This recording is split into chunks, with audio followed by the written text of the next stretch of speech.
Welcome to the ultimate computer fundamentals course. अगर आप computer beginner हैं या आईटी और सीएस में अपनी जर्नी स्टार्ट करने जा रहे हैं तो सबसे पहले आपको फंडामेंटल्स ऑफ इंफॉर्मेशन टेक्नोलॉजी, जिसे शॉर्ट में एफआईटी कहा जाता है, वो सीखना होगा। तो ये one of the best course होगा आपके लिए। ये 2 घंटे कोर्स में कंप्यूटर के फंडामेंटल्स, वो सारे टॉपिक्स जिसकी नीड होगी आपको सबसे पहले इस फील्ड में, वो टॉपिक सारे इस कोर्स में कवर किए गए हैं। अगर आप साथ साथ में अपने नोट्स बनाते जाएंगे तो टॉपिक्स को आप इजीली टेक कर पाएंगे। हिस्ट्री और थ्योरी बेस्ड कंप्यूटर के बेसिक्स पूरा आपको इस वन शॉर्ट कोर्स में सिखाया गया है। तो अब स्टार्ट करते हैं सबसे पहले इंट्रोडक्शन टू कंप्यूटर से।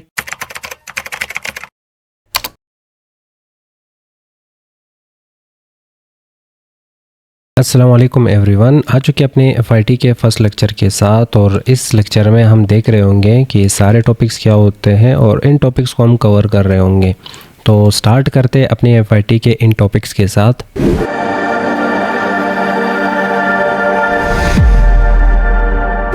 इन टॉपिक्स को समझने से पहले यहाँ पे कुछ चीज़ें होते हैं वो हमें समझने होते हैं, जैसे कि डीआईटी। और डीआईटी का फुल फॉर्म क्या होता है? तो डीआईटी स्टैंड्स फॉर डिप्लोमा। पे हम लिख रहे होंगे डिप्लोमा। तो एक डिप्लोमा आपको दिया जाता है जब आप यहाँ पे इंफॉर्मेशन लेते हो। इंफॉर्मेशन किस चीज़ के हवाले से? आगे आ रहा है टेक्नोलॉजी, ठीक है, टी फॉर टेक्नोलॉजी। तो हम यहाँ पे शॉर्ट में लिख रहे होंगे टेक और टेक्नोलॉजी। तो डिप्लोमा आपको यहाँ पे दिया जाता किस चीज़ का? आईटी का, ठीक है। तो IT information technology.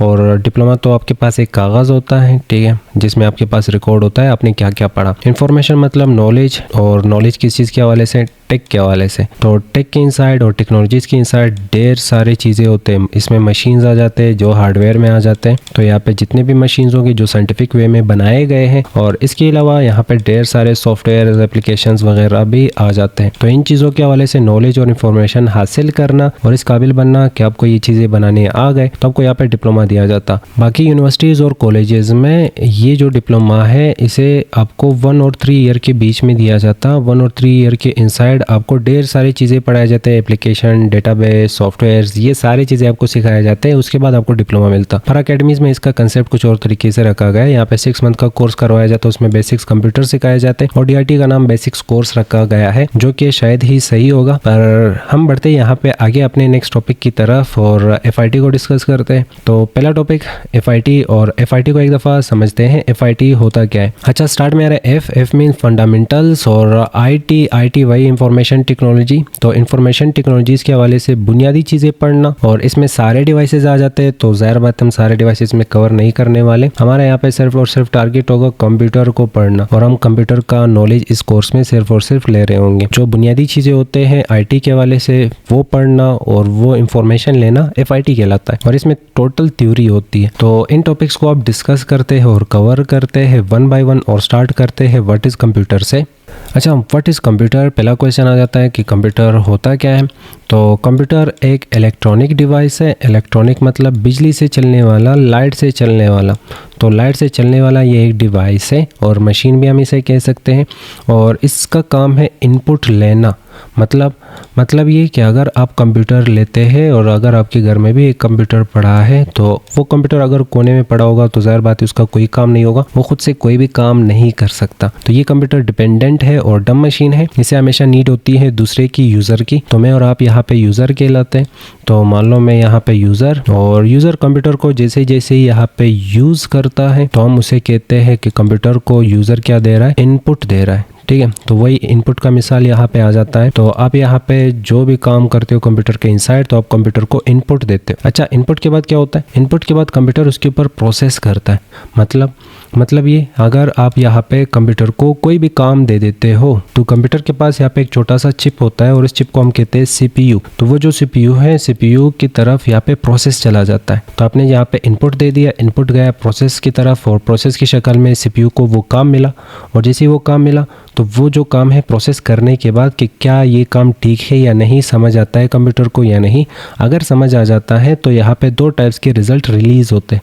Result number 1 positive, ठीक है। तो अगर कंप्यूटर को समझ आ जाता है आपका काम, तो पॉजिटिव रिजल्ट आपको दे देता है। समझ नहीं आता तो रिजल्ट नंबर 2 नेगेटिव। तो कंप्यूटर यहाँ पे नेगेटिव रिजल्ट और नेगेटिव आउटपुट जनरेट कर लेता है। आउटपुट का मतलब, जैसे मान लो मेरे पास यहाँ पे कीबोर्ड पड़ा है, और कीबोर्ड की इनसाइड एक की मौजूद है, और उस की के ऊपर एन लिखा है। मैंने इस एन को जैसे एट द मोमेंट प्रेस कर लिया, प्रेस करने के बाद ये चला गया किसके पास? CPU के पास। अब CPU इसके ऊपर प्रोसेस करेगा और जैसे ही प्रोसेस किया इसने समझा कि अच्छा ये बिल्कुल ठीक है और ये मुझे समझ आ रहा है कि इसका मतलब क्या है, इसकी का मतलब क्या है, तो डायरेक्ट आउटपुट जनरेट करके मुझे दे देगा। आउटपुट की शक्ल में हमें यहाँ पे n दिख जाएगा। अगर हमें n दिखता है तो हम कह सकते हैं कि हमारे पास जो रिजल्ट है वो पॉजिटिव रिजल्ट जनरेट हो चुका है। पर अगर हमें n नहीं दिखता तो यहाँ पे एरर शो हो जाएगा। एरर को हम कह सकते हैं कि हमारे पास जो रिजल्ट है वो नेगेटिव शक्ल में आ चुका है। पहला, कंप्यूटर इलेक्ट्रॉनिक डिवाइस है, और दूसरा, कंप्यूटर इनपुट लेता है, तीसरा, कंप्यूटर उस इनपुट के ऊपर प्रोसेस करता है, प्रोसेस के बाद कंप्यूटर आउटपुट देता है, रिजल्ट देता है उस प्रोसेस का। 4 चीजों पे कंप्यूटर चल रहा होता है। पहला, इसे ऑन करना होता है, दूसरा, इसके लिए यूजर और इनपुट देना होता है, तीसरा, प्रोसेस करना होता है, और 4,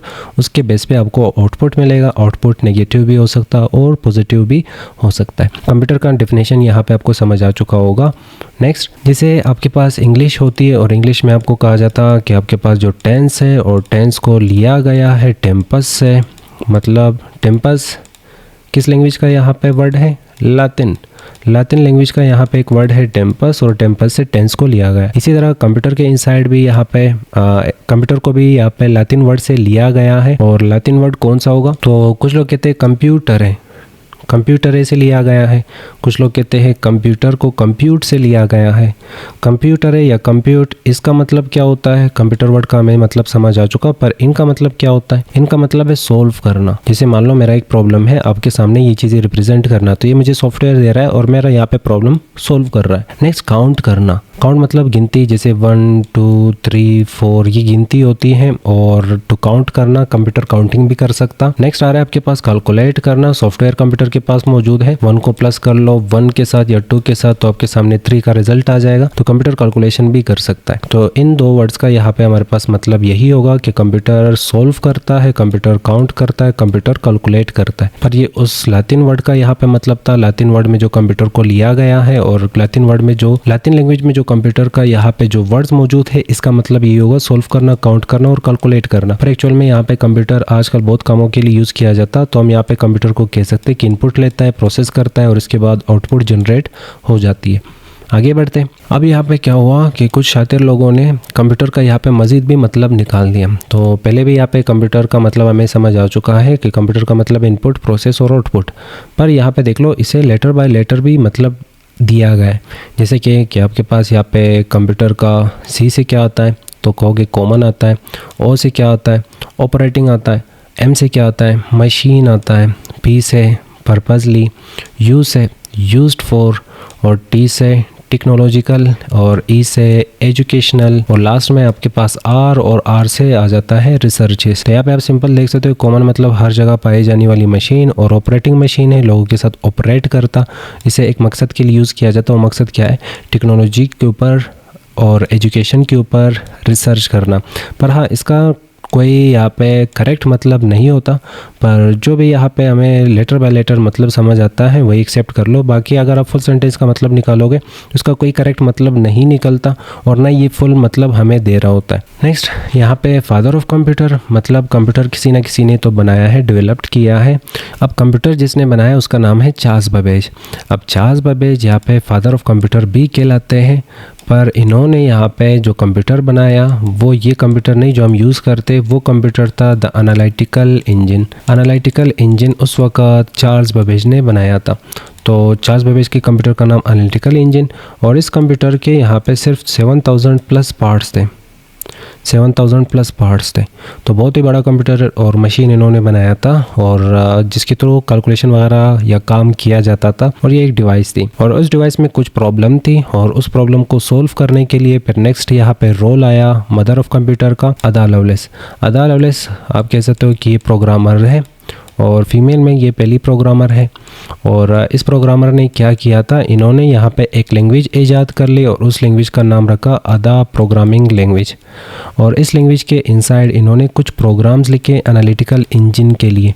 एनालिटिकल इंजन में कुछ प्रॉब्लम्स थे, और हमें भी पता है जब भी आपका कोई प्रॉब्लम होगा तो उसके लिए कुछ सॉफ्टवेयर्स और एप्लीकेशन और प्रोग्राम लिखे जाते, प्रोग्राम बनाए जाते। तो इसी तरह यहाँ पे एनालिटिकल इंजन में कुछ प्रॉब्लम्स थे, और उनको सोल्व करने के लिए कुछ सॉफ्टवेयर्स, प्रोग्राम्स बनाए गए, और उन प्रोग्राम्स के बेस पे उस प्रॉब्लम को सॉल्व किया गया और यहाँ पे टाइटल मिला अदा लवलेस को मदर ऑफ कंप्यूटर का। नेक्स्ट, दुनिया का पहला कंप्यूटर कौन सा है? दुनिया का पहला कंप्यूटर है अबाकस। इसे 700-800 साल पहले बनाया गया। इस कंप्यूटर को आजकल और इस मशीन को आजकल एज अ गेम यूज़ किया जाता। वो गेम आपने देखा होगा, यहाँ पे एक साइड पे एक बंदा होता है और दूसरे साइड पे यहाँ पे दूसरा बंदा होता है, और इवन यहाँ पे सेम इसी तरह के लाइंस होते हैं और दरमियान में यहाँ पे फुटबॉल को जोड़ा जाता। और सिंपल ये जो फुटबॉल है, ये बंदा यहाँ से इस हैंडल को पकड़ लेता है और यहाँ से इस हैंडल को पकड़ लेता है, और सेम इसी तरह ये बंदा यहाँ से इस हैंडल को और यहाँ से इस हैंडल को, और ये फुटबॉल को यहाँ वहाँ रोल कर रहे होते और गोल दे रहे होते। तो आजकल ये वाला जो कंसेप्ट है वो गेम की शक्ल में आपके सामने आ जाता है, और आजकल शायद ही इसे कोई यूज़ करता होगा, पर जो यहाँ पे इलेक्ट्रिकल मशीन्स होते हैं और जो लेटेस्ट वर्जन के कंप्यूटर्स होते हैं वही हम यूज़ कर रहे हैं, जिनका नाम आप कह सकते हो HP होता है और जिनका नाम लिनोवो होता है, मैक होता है वगैरह। नेक्स्ट, दुनिया का फर्स्ट इलेक्ट्रिकल मशीन ये था। फर्स्ट आपके पास कंप्यूटर अबाकस कहा जाता था, पर ये इलेक्ट्रिकल नहीं था, पर ये आपके पास फर्स्ट इलेक्ट्रिकल मशीन होगा जिसे आईनेक भी कहा जाता और ENIAC भी कहा जाता। आईनेक और ENIC का मतलब क्या होगा? इलेक्ट्रॉनिक, ठीक है। तो E का मतलब होगा इलेक्ट्रॉनिक और N का मतलब होगा न्यूमेरिकल, और नेक्स्ट आपके पास I होगा इंटीग्रेटेड, और नेक्स्ट आपके पास A होता है एंड, A का मतलब होता है एंड, और लास्ट में आपके पास C फॉर कंप्यूटर। तो ये फर्स्ट कंप्यूटर था, दुनिया का फर्स्ट कंप्यूटर था आईनेक, और जो कि प्रोग्रामेबल था, जिसमें आप प्रोग्राम लिख सकते थे, जिसमें आप कोड कर सकते थे और जिसमें आप कोड करके नए नए फीचर्स ऐड कर सकते थे। तो ये थे आपके पास टोटल थ्योरी, और हम यहाँ पे ये चीज़ें आराम से समझ चुके हैं। एक दफ़ा रिवाइज़ करते हैं कि हमने क्या क्या पढ़ा। सबसे पहले हमने कंप्यूटर समझा, कंप्यूटर क्या होता है। तो इनपुट, प्रोसेस, आउटपुट आपके पास कंप्यूटर का काम है। दूसरा हमने लैटिन वर्ड देखा, कुछ लोग कहते हैं कंप्यूट, कुछ लोग कहते हैं कंप्यूटर है, जिससे कंप्यूटर लिया गया है और इसका मतलब होता है सोल्व, काउंट और कैलकुलेट करना। नेक्स्ट है world computer stands for letter by letter, common operating machine, purposely used for technological educational researches. Next father of computer Charles Babbage, इन्होंने द एनालिटिकल इंजन बनाया था। Next mother of computer, the analytical engine के लिए इन्होंने programs लिखे थे Ada programming language के through. और नेक्स्ट वर्ल्ड फर्स्ट कंप्यूटर, तो दुनिया का फर्स्ट कंप्यूटर था अबाकस, वर्ल्ड का फर्स्ट कंप्यूटर अबाकस था, और वर्ल्ड का फर्स्ट इलेक्ट्रिक कंप्यूटर ENIAC था, ठीक है। तो ENIAC electronic, numerical, integrated and computer.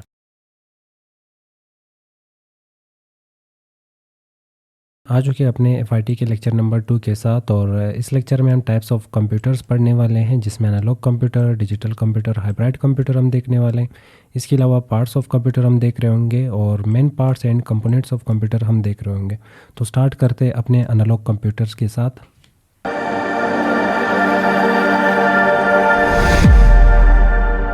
सबसे पहला टॉपिक यहाँ पे आ जाता है एनालॉग कंप्यूटर। और एनालॉग कंप्यूटर होता क्या है, तो सिंपल सा डेफिनेशन मैंने यहाँ पे लिखा है, जो कि यूज़ होते हैं डिफरेंट टाइप का इंफॉर्मेशन देने के लिए। जो डिफरेंट टाइप की इंफॉर्मेशन देते हो, पर कैसे? With the help of needles. तो नीडल्स का यूज़ करके जो भी कंप्यूटर और मशीन्स आपको इंफॉर्मेशन देते हैं वो एनालॉग कंप्यूटर कहलाते हैं। आपने देखा होगा घड़ी को, तो घड़ी के इनसाइड यहाँ पे कुछ सुई होती हैं, और वो सुई छोटी बड़ी होती है, जैसे कि हावर्स का सुई होती है, मिनट्स का सुई होती है, और सेकंड्स का। तो ये सुई सेकंड्स के लिए होता है, जो कि मिनट को चेंज कर रहा होता है, और ये मिनट्स की सुई होती है जो कि हावर्स को चेंज कर रहा होता है, और ये हावर्स की सुई होती है जो कि दिन को चेंज कर रहा होता है। तो ये 3 सुई आपको अलग अलग टाइप के यहाँ पे इंफॉर्मेशन देता है, और इस इंफॉर्मेशन को हम यहाँ पे टाइम कहते हैं। तो घड़ी आपको टाइम बता रहा होता है with the help of needles. और इस टाइप की घड़ी अगर आपके सामने आ जाती है जो कि नीडल्स के हेल्प पे आपको टाइम बता रहा होता है, तो आप कहोगे ये कौन सी घड़ी है?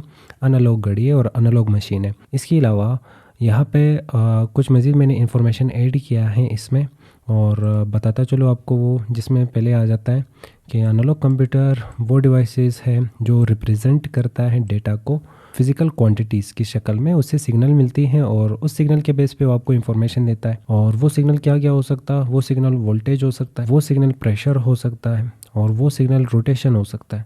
मतलब क्या है इन सब का, तो समझते हैं यहाँ पे स्टेप बाय स्टेप। सबसे पहले प्रेशर को समझते हैं, और प्रेशर क्या होता है। तो आपके सामने आपने देखा होगा वो जो वेट का मशीन होता है, और इसके यहाँ पे कुछ इस टाइप का यहाँ पे मीटर होता है, और जब आप इस पे प्रेस करते हैं तो प्रेस के बाद ये जो मीटर का यहाँ पे सुई होती है, नीडल होती है, ये नीडल यहाँ वहाँ मूव हो जाती है और आपको वज़न बता रहा होता है। तो आप क्या कर रहे हो, यहाँ पे प्रेशर दे रहे हो, इस पर प्रेस कर रहे हो। इसे प्रेस करने के बाद ये आपको यहाँ पे इन्फॉर्मेशन देता है।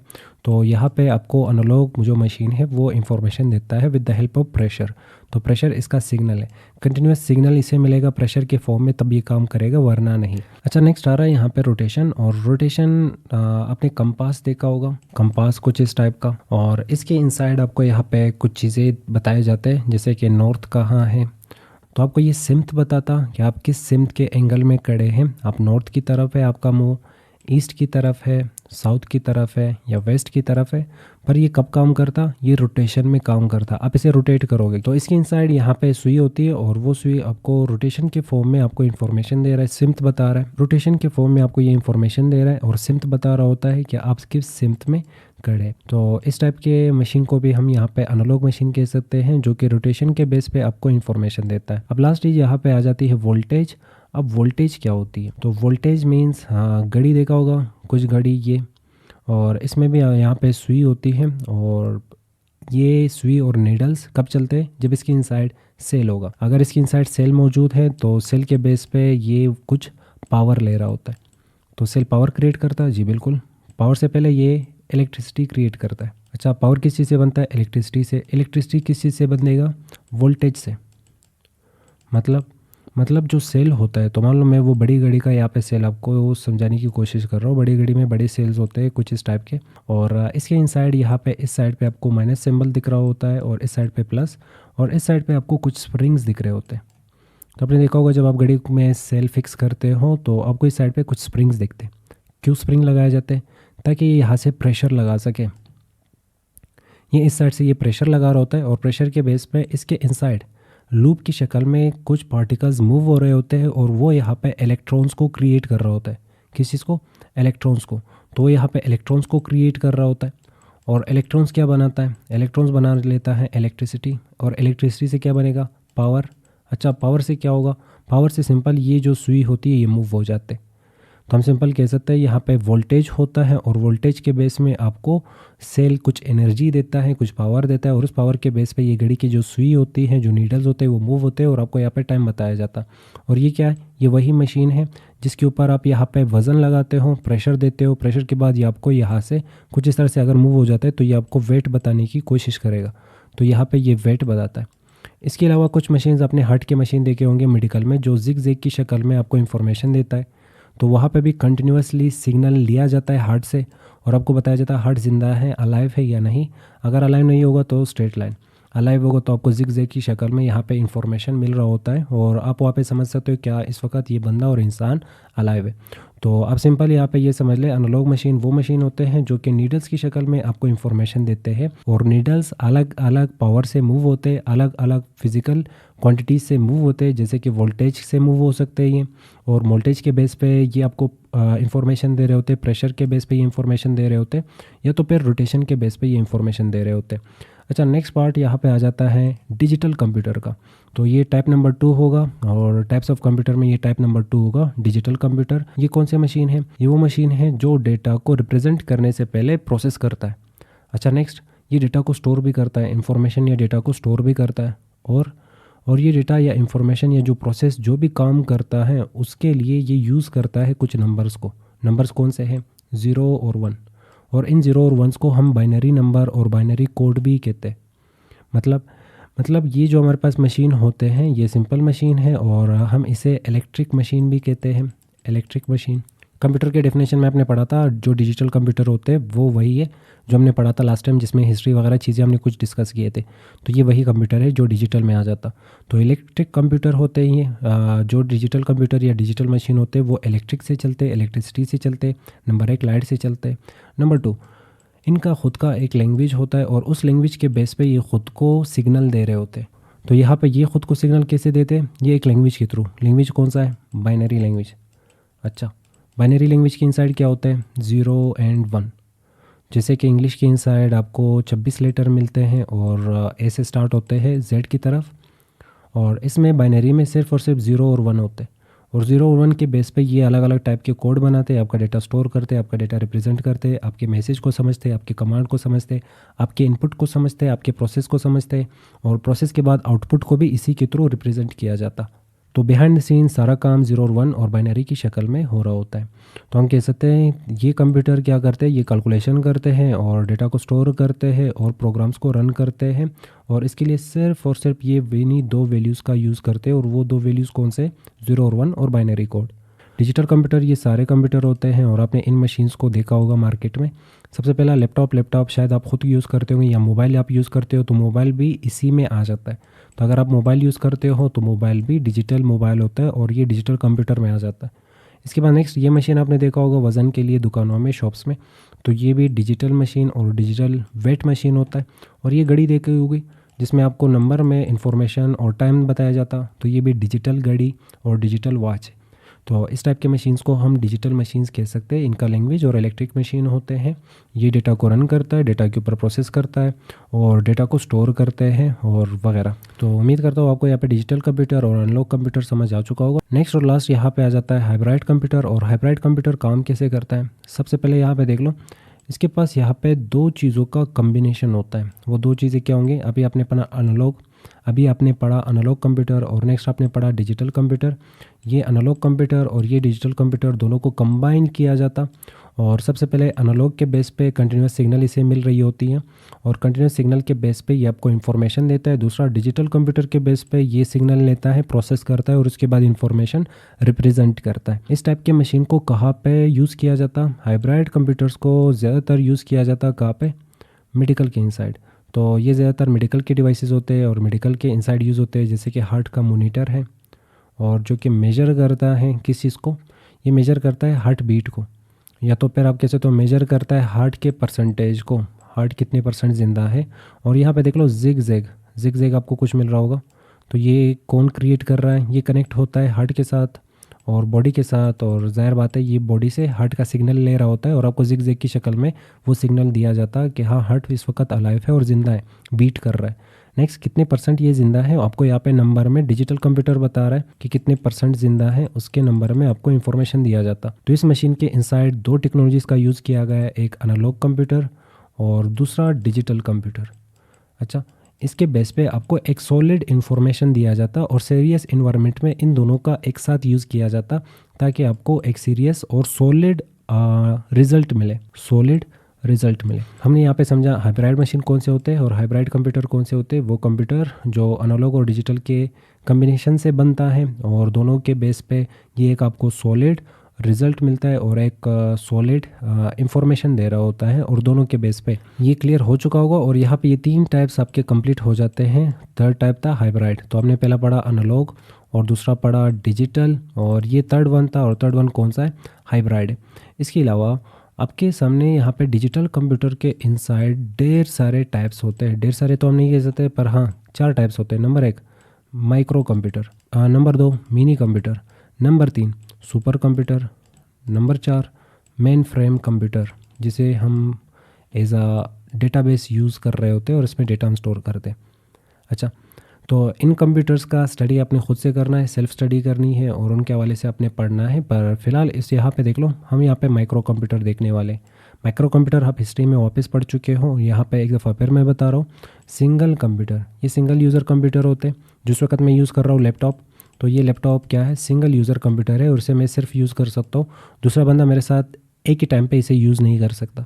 तो हम कह सकते हैं माइक्रो कंप्यूटर या तो PC, laptop, mobile, smartphone, tablet, ये सारे आपके माइक्रो कंप्यूटर और माइक्रो मशीन और माइक्रो डिवाइसेस है, जिनको सिर्फ एक ही टाइम पे सिंगल यूज़र यूज़ कर सकता है। तो अभी आपने पढ़ा डिजिटल कंप्यूटर के यहाँ पे सिग्नल होते हैं, और वो सिग्नल बाइनरी के फॉर्म में होते हैं, और ये इलेक्ट्रिसिटी के बेस पे चल रहे होते हैं। तो माइक्रो कंप्यूटर उनमें से सबसे पहला पार्ट है। तो ये सारे कंप्यूटर जो डिवाइसेस हमारे सामने जो मौजूद है, इनको हम कह सकते हैं माइक्रो कंप्यूटर। कौन से कंप्यूटर, माइक्रो। इनका सिग्नल होता है बाइनरी सिग्नल और 0 और 1 की फॉर्म में, और इलेक्ट्रिसिटी के थ्रू ये चल रहे होते हैं। अच्छा, नेक्स्ट पार्ट्स ऑफ कंप्यूटर। तो कंप्यूटर के कितने पार्ट्स है, और जो आपने माइक्रो कंप्यूटर पढ़ा तो ज़ाहिर बात है इसके कुछ पार्ट्स भी तो होंगे। तो 4 पार्ट्स कौन से? मॉनिटर होगा, वो स्क्रीन, ठीक है, तो मैंने यहाँ पे मॉनिटर बनाया है, ये मॉनिटर है। नेक्स्ट क्या है इसमें? माउस, ये माउस आपने देखा होगा। अच्छा नेक्स्ट क्या है? कीबोर्ड, ये कीबोर्ड जिसमें ढेर सारे बटन होते हैं जिसके थ्रू आप टाइपिंग करते हो। अच्छा नेक्स्ट सिस्टम बॉक्स, ये डब्बा देखा होगा कंप्यूटर के साथ, ये डब्बा सिस्टम बॉक्स कहलाता है। अच्छा, इसके बेस पे आपका कंप्यूटर कंप्लीट हो जाता है। कंप्लीट कंप्यूटर आपका तब बन जाता है जब ये 4 चीज़ें आपके कंप्यूटर के साथ मौजूद हो। चारों में से कोई एक मिसिंग हो तो शायद दूसरा हेल्प कर ले, पर आपका कंप्यूटर इनकम्प्लीट हो जाता है उस पॉइंट पे। तो कुछ लोग यहाँ पे इसके साथ मज़ीद चीज़ें ऐड करते हैं, जैसे प्रिंटर लगाते हैं। प्रिंटर के बाद वो इसके साथ अटैच करते हैं स्कैनर को, वेब कैम को, जैसे वो रिकॉर्डिंग कैमरे का कर रहा होता है तो वो वेब कैम को अटैच करते हैं, और इसके अलावा वो जॉयस्टिक को अटैच करते हैं। मज़ीद भी यहाँ पे माइक वगैरह चीज़ें लगाए जाते हैं, तो वो एडिशनल पार्ट्स हो जाते हैं कंप्यूटर के, जो आप अपने रिक्वायरमेंट के साथ मज़ीद एक्सटेंड कर सकते हो। कंप्यूटर के इंसाइड मज़ीद चीज़ें अटैच कर सकते हो, और आप कह सकते हो ये बेसिक पार्ट्स होंगे, और इन बेसिक पार्ट्स के बेस पे आपका कंप्यूटर कंप्लीट हो जाता है। तो यहाँ पे समझ आ चुका होगा कि पार्ट्स ऑफ कंप्यूटर क्या होता है, और ये पार्ट्स ऑफ कंप्यूटर हम कौन से कंप्यूटर का पढ़ रहे हैं? ज़ाहिर बात है हम यहाँ पे सीख रहे हैं माइक्रो कंप्यूटर। तो माइक्रो कंप्यूटर सीख रहे हैं, तो माइक्रो कंप्यूटर में यही 4 चीज़ें होते हैं। यहाँ पे नेक्स्ट आ रहा है कंपोनेंट्स ऑफ कंप्यूटर और main parts of computer. Components और मेन पार्ट्स क्या होते हैं? कंपोनेंट्स और मेन पार्ट्स, तो कंप्यूटर टोटल यहाँ पे 2 चीज़ों के बेस पे चल रहा होता है, एक होगा हार्डवेयर और दूसरा होगा सॉफ्टवेयर। हार्डवेयर और सॉफ्टवेयर में से कोई भी एक चीज़ मिस होगी तो कंप्यूटर फालतू हो जाता है, काम नहीं करता। इसका मतलब ये दोनों बिल्कुल ह्यूमन की तरह होते हैं। ह्यूमन के इनसाइड यहाँ पे देख लो, आपको एक बॉडी मिलती है और आपकी भी एक बॉडी होगी, नंबर 1। नंबर 2, इस बॉडी को चलाने के लिए इसके इनसाइड क्या होगा? सोल होगा। अच्छा, बॉडी ख़त्म, सोल काम करेगा? नहीं, सोल जिन बन जाता है और फिर आप जिन हो जाते हो, ज़ाहिर बात है। और अगर मैं सिर्फ और सिर्फ यहाँ पे बॉडी छोड़ दूँ और सोल ख़त्म कर लूँ, नहीं, ये डेड हो जाता है, बॉडी फिर काम नहीं करता, ये डेड हो जाता है। तो इसका मतलब इन दोनों का कम्बिनेशन होना लाजमी है। सेम इसी तरह कंप्यूटर के इनसाइड ये 2 मेन कंपोनेंट्स होते हैं और मेन पार्ट्स होते हैं। इन दोनों मेन पार्ट्स का कंप्यूटर में होना लाजमी है। दोनों में से कोई एक भी मिस हो गया, कंप्यूटर बिल्कुल काम नहीं करता, कंप्यूटर ख़त्म हो जाता है। अच्छा, हार्डवेयर क्या होता है? सबसे पहले ये समझते हैं व्हाट इज़ हार्डवेयर। इसके हवाले से हम आगे इसके मज़ीद टाइप्स होंगे, वो हम पढ़ रहे होंगे इन फ्यूचर। फ़िलहाल हार्डवेयर को समझते हैं, हार्डवेयर होते क्या है। अब क्वेश्चन अगर ये किया जाए कि सिर्फ हार्डवेयर बता दो, हार्डवेयर क्या होता है, तो आप कहोगे वो चीज़ें जिन्हें हम क्या कर सकते हैं? टच कर सकते हैं, और उनका स्पेसिफिक और फिज़िकल शेप होता है, हम हार्डवेयर कह सकते हैं। जैसे आप खुद, ठीक है, आप खुद क्या हो? एक हार्डवेयर हो, आप खुद को टच कर सकते हो। आपकी जेब में जो सामान है वो नहीं आप टच कर सकते हो, आपके सामने जो सामान होगा उनको आप टच कर सकते हो। वो सारे किस चीज़ में आ जाते हैं? हार्डवेयर, और उनका स्पेसिफिक और फिज़िकल शेप होता है। क्वेश्चन ये किया जाए कि अगर मुझे यहाँ पे ये पता करना हो कंप्यूटर हार्डवेयर क्या है, ठीक है, एक तो हार्डवेयर जिनको आप टच कर सकते हो, जिनका फिज़िकल क्या होता है? शेप होता है। तो आपका भी एक फ़िज़िकल शेप होगा, स्पेसिफिक शेप होगा, और आप ख़ुद को टच कर सकते हो। आपके पास जो सामान होगा उन्हें आप टच कर सकते हो, स्पेसिफिक शेप होगा। जो मोबाइल लैपटॉप आप यूज़ कर रहे हो इस वक्त, जिसमें आप वीडियो देख रहे हो, उसका भी एक शेप होगा और उन्हें आप टच कर सकते हो। तो आप कह सकते हो ये सारी चीज़ें हार्डवेयर है। अच्छा, कंप्यूटर हार्डवेयर पर क्या है? तो वो चीज़ें जो कंप्यूटर के होंगे, और कंप्यूटर के वो चीज़ें और पार्ट्स जिन्हें आप टच कर सकते हो और जिनका एक ख़ास और स्पेसिफिक शेप होगा। अच्छा, कंप्यूटर की वो चीज़ें जिन्हें आप टच कर सकते हो और उनका ख़ास और स्पेसिफिक शेप होगा। जैसे माउस, माउस को आप टच कर सकते हो और इसका एक ख़ास शेप होता है, ये अपना शेप चेंज नहीं करेगा। आप ये नहीं बोल सकते कि मेरा कल माउस था और आज कीबोर्ड बन गया, नहीं, गलत है। तो माउस आज माउस था और आज उसका जो भी स्ट्रक्चर होगा कल भी वही होगा, परसों भी होगा, लाइफ टाइम वही, जब तक आप उसे तोड़ोगे नहीं। तोड़ा तो उसका बिल्कुल स्ट्रक्चर और जो स्पेसिफिक शेप होगा और शेप, फिज़िकल शेप होगा, वो ख़राब हो जाएगा और वो डिस्ट्रॉय हो जाएगा। नेक्स्ट आ रहा है कीबोर्ड। कीबोर्ड टच कर सकते हो और इसका एक स्पेसिफिक शेप होता है। सिस्टम बॉक्स, वो डब्बा आपने देखा होगा, और इस डब्बे को आप टच कर सकते हो और इसका एक स्पेसिफिक शेप होता है। अच्छा, नेक्स्ट मॉनिटर, जो आपने अभी ऊपर देखा जिसके ऊपर आप चीज़ें देखते हो, वो स्क्रीन, उसे आप टच कर सकते हो, स्पेसिफिक शेप होता है। माइक, जिससे आप वॉइस को रिकॉर्ड करते हो, वॉइस को क्या करते हो? रिकॉर्ड करते हो, वो माइक भी क्या होता है? स्पेसिफिक शेप और उसे आप टच कर सकते हो। वेब कैम स्पेसिफिक शेप, उसे आप टच कर सकते हो। जॉयस्टिक जिसके थ्रू गेम खेला जाता, स्पीकर जिसके थ्रू आपको आवाज़ सुनाई देती है, प्रिंटर जिसके थ्रू आप चीज़ें प्रिंट करते हो, स्कैनर जिसके थ्रू आप चीज़ें स्कैन करते हो। तो ये सारी चीज़ें हार्डवेयर में आ जाते हैं। और इनके अलावा और भी चीज़ें होंगी जो कंप्यूटर के साथ अटैच होंगे, जो मैंने यहाँ पे मेंशन नहीं किया। बस यूँ समझ ले, कंप्यूटर के साथ जो भी डिवाइस आपको दिखा, अगर आप उसे टच कर सकते हो और उसका एक ख़ास शेप होगा तो समझ लो वो हार्डवेयर में आ जाता है। अच्छा, अब ये हार्डवेयर आपको तो समझ आ चुका होगा कि वो चीज़ें जिन्हें हम टच कर सकते हैं और इनका ख़ास शेप होता है वो हार्डवेयर कहलाता है। और अगर वो कंप्यूटर के पार्ट्स है तो हम कहेंगे वो कंप्यूटर हार्डवेयर कहलाते हैं, क्योंकि वो कंप्यूटर का हिस्सा है। नेक्स्ट आ जाता है यहाँ पे सॉफ्टवेयर। सॉफ्टवेयर क्या होते हैं? तो नाम से पता चल रहा है सॉफ्टवेयर। और यहाँ पे नेक्स्ट अनटचेबल, जैसे हमने अभी सोल देखा, सोल इंसान का रूह क्या है? सॉफ्टवेयर है, इंसान के अंदर डाला जाता है, उसके बेस पे उसके बॉडी उस कमांड दे रही होती है और बॉडी चल रही होती है। तो आप कहोगे अनटचेबल पार्ट्स ऑफ कंप्यूटर, या अनटचेबल पार्ट्स वो चीज़ें जिन्हें हम टच नहीं कर सकते, उनको हम सॉफ्टवेयर कहेंगे। या कंप्यूटर के वो चीज़ें जिन्हें हम टच नहीं कर सकते और जिनके बेस पे हम कंप्यूटर के इनसाइड हार्डवेयर को चला रहे होते, और जिनका कोई भी ख़ास शेप नहीं होता और कोई स्पेसिफिक शेप नहीं होता, हम कहेंगे वो सारी चीज़ें किस चीज़ में आ जाते? सॉफ्टवेयर में आ जाते। तो कंप्यूटर के वो हिस्से हमेशा यहाँ पे सॉफ्टवेयर में दो चीज़ें याद रख लो। पहला, कंप्यूटर का वो चीज़ जिन्हें आप टच नहीं कर सकते, ठीक है, जो कि अनटचेबल हो। ये उल्टा हो जाता है, टचेबल अनटचेबल। और दूसरा, इनका कोई ख़ास शेप नहीं होता, ठीक है, उसका फिजिकल शेप था और स्पेसिफिक शेप था, इसका कोई भी स्पेसिफिक शेप नहीं होता। ये चीज़ें क्या होते हैं? सॉफ्टवेयर होते हैं। इसमें पहला आ जाता है MS वर्ड, दूसरा आ जाता है विंडो, तीसरा आ जाता है VLC मीडिया और VLC प्लेयर। गेम्स आ जाता है इसमें, स्निपिंग टूल आ जाता है, नोटपैड आ जाता है, MS एक्सेल आ जाता है। इन सभी चीज़ों को हम क्या कहेंगे? सॉफ्टवेयर। और ये सारी चीज़ें आप कंप्यूटर के इनसाइड यूज़ करते हो, और इनको कंट्रोल करने के लिए, इनको यूज़ करने के लिए, इनके थ्रू काम करने के लिए आप माउस का यूज़ करते हो, कीबोर्ड का यूज़ करते हो। कभी भी आप उन्हें टच नहीं कर सकते। आप माउस क्या है? माउस हार्डवेयर, आप हार्डवेयर को टच करते हो सॉफ्टवेयर यूज़ करने के लिए। कीबोर्ड क्या है? कीबोर्ड हार्डवेयर है, आप कीबोर्ड का यूज़ करते हो सॉफ्टवेयर को यूज़ करने के लिए। तो आप हार्डवेयर का यूज़ करते हो सॉफ्टवेयर को यूज़ करने के लिए, और सॉफ्टवेयर एंड हार्डवेयर मिलकर आपके पास क्या बनाते हैं? सॉफ्टवेयर और हार्डवेयर मिलकर आपके पास कंप्यूटर बना रहे होते हैं। तो आप यहाँ पे एक और डिफिनेशन भी कंप्यूटर का क्रिएट कर सकते हो कि सॉफ्टवेयर प्लस हार्डवेयर, और ये दोनों इक्वल्स टू क्या होंगे? ज़ाहिर बात है कंप्यूटर। कंप्यूटर में दोनों में से कोई एक मिसिंग हो, कंप्यूटर काम नहीं करेगा। तो सॉफ्टवेयर और हार्डवेयर दोनों मिलकर एक कंप्यूटर को बना रहे होते हैं। टाइप्स ऑफ हार्डवेयर और टाइप्स ऑफ सॉफ्टवेयर रह जाते हैं, वो हम नेक्स्ट वीडियो में कवर कर रहे होंगे।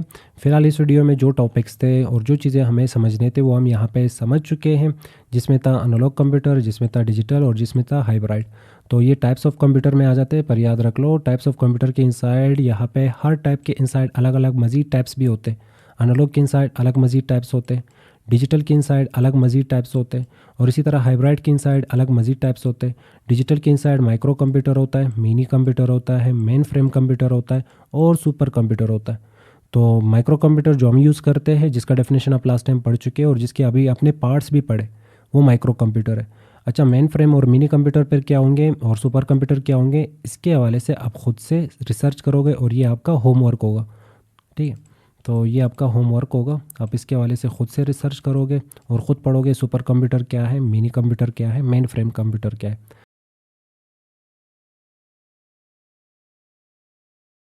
आ चुके अपने FIT लेक्चर नंबर 3 के साथ, जिसमें हम टाइप्स ऑफ हार्डवेयर और टाइप्स ऑफ सॉफ्टवेयर कवर करने वाले। तो स्टार्ट करते हैं अपने इनपुट से और टाइप्स ऑफ हार्डवेयर के इनसाइड फर्स्ट पार्ट से।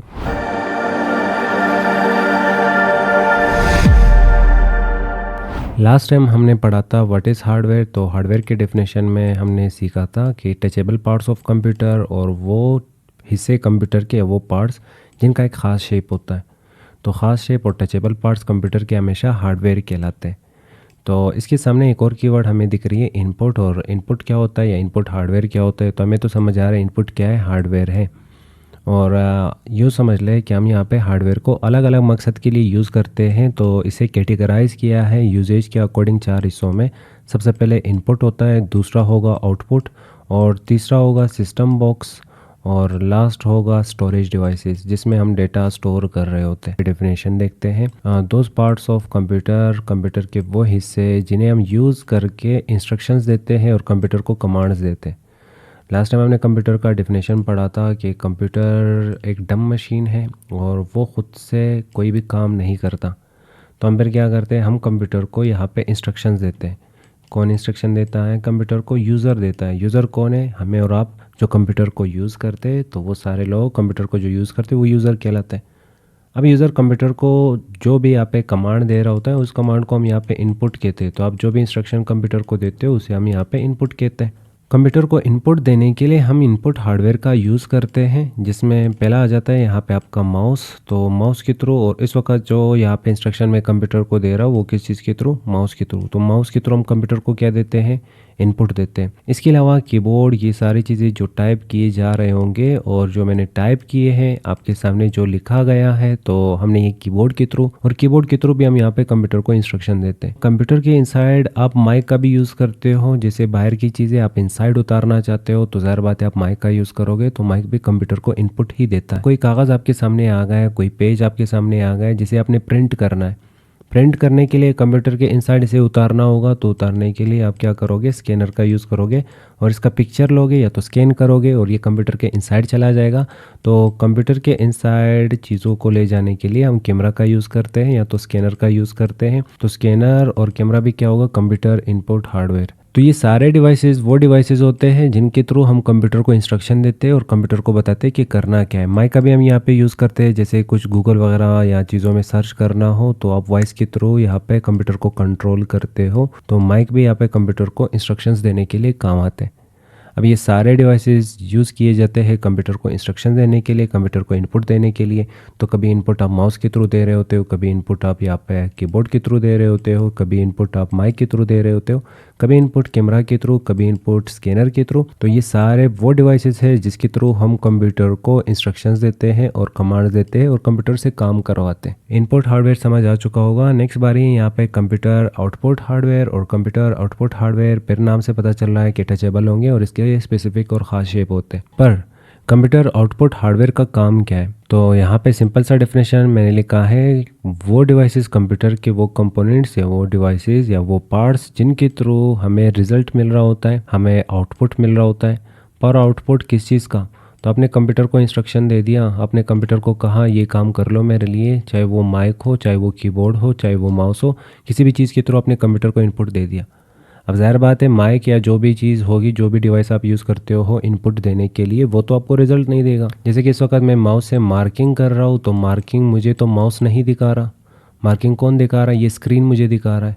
तो स्क्रीन पर क्या है? ये आउटपुट हार्डवेयर है, इसके थ्रू हम आउटपुट जनरेट कर रहे होते हैं और कंप्यूटर आउटपुट हमें दिखा रहा होता है। कंप्यूटर हमें रिज़ल्ट देता है कि आपने क्या लिखा, आपने मुझे क्या इनपुट दिया, उसके बेस पे मैं ये जनरेट कर रहा हूँ और ये मैं आपको दिखा रहा हूँ। तो आप इनपुट हार्डवेयर को जैसे जैसे यूज़ करोगे उसके बेस पे रिज़ल्ट्स जनरेट होते हैं, और रिज़ल्ट हमें कौन देता है? Output hardware. जैसे माउस को आपने यूज़ किया तो माउस का रिज़ल्ट किसने दिया? माउस का रिज़ल्ट आपको यहाँ पे इस वक्त स्क्रीन दे रहा होता है या स्क्रीन देता है। प्रिंट करना है तो ज़ाहिर बात है फिर माउस का जो रिज़ल्ट है वो आपको प्रिंटर देता है। तो एक सॉफ्ट कॉपी में आपके पास रिज़ल्ट जनरेट होता है और एक हार्ड कॉपी में। स्क्रीन के इनसाइड आप सिर्फ और सिर्फ यहाँ पे चीज़ों को देख सकते हो, पर प्रिंटर के ऊपर ज़ाहिर बात है जब प्रिंट करेंगे वो हार्ड कॉपी में निकल के आ जाता, फिर हम उसे टच कर सकते। अच्छा, कीबोर्ड का यहाँ पे जो इंस्ट्रक्शन है वो कौन आपको दिखाता है? कीबोर्ड दिखाता है? नहीं, कीबोर्ड में सिर्फ बटन होते हैं। तो इसके इंस्ट्रक्शंस हमें यहाँ पे स्क्रीन दिखा रहा होता है और स्क्रीन के बेस पे हम देखते हैं कि हमने क्या टाइप किया है। प्रिंट करना है हार्ड कॉपी में तो ज़ाहिर बात है फिर प्रिंटर, और प्रिंटर हमारे लिए हार्ड कॉपी में इसे प्रिंट कर सकता। नेक्स्ट, माइक का आप यहाँ पे इंस्ट्रक्शन किस चीज़ के थ्रू देखते हो? स्क्रीन के थ्रू, और स्क्रीन के थ्रू आपको यहाँ पे पता चल रहा होता है कि आपने माइक के थ्रू क्या रिकॉर्ड किया। अब प्ले करने के लिए ज़ाहिर बात है आप स्पीकर्स का यूज़ करते हो, स्पीकर्स के थ्रू आपको रिज़ल्ट मिल रहा होता है। इसी तरह किसी चीज़ को अगर आप स्कैन करते हो, चाहे वो स्कैनर के थ्रू हो, चाहे आप पिक्चर लेते हो, तो उसे भी देखने के लिए आप स्क्रीन का यूज़ करते हो। और अगर आपने उसका प्रिंट निकालना है तो फिर आप प्रिंटर का यूज़ करते हो। तो ये सारे डिवाइसेस जो मैं यहाँ पे लिख रहा हूँ, जैसे कि स्क्रीन हुआ, जैसे प्रिंटर हुआ, जैसे आपके पास स्पीकर हुआ, इन सब डिवाइसेस को हम आउटपुट हार्डवेयर कहेंगे, क्योंकि इन सब का काम है आउटपुट्स को जनरेट करना और इनपुट के बेस पे हमें रिज़ल्ट देना। तो सबसे पहले कंप्यूटर इनपुट लेता है, फिर प्रोसेस होगा और उसके बाद आउटपुट होगा।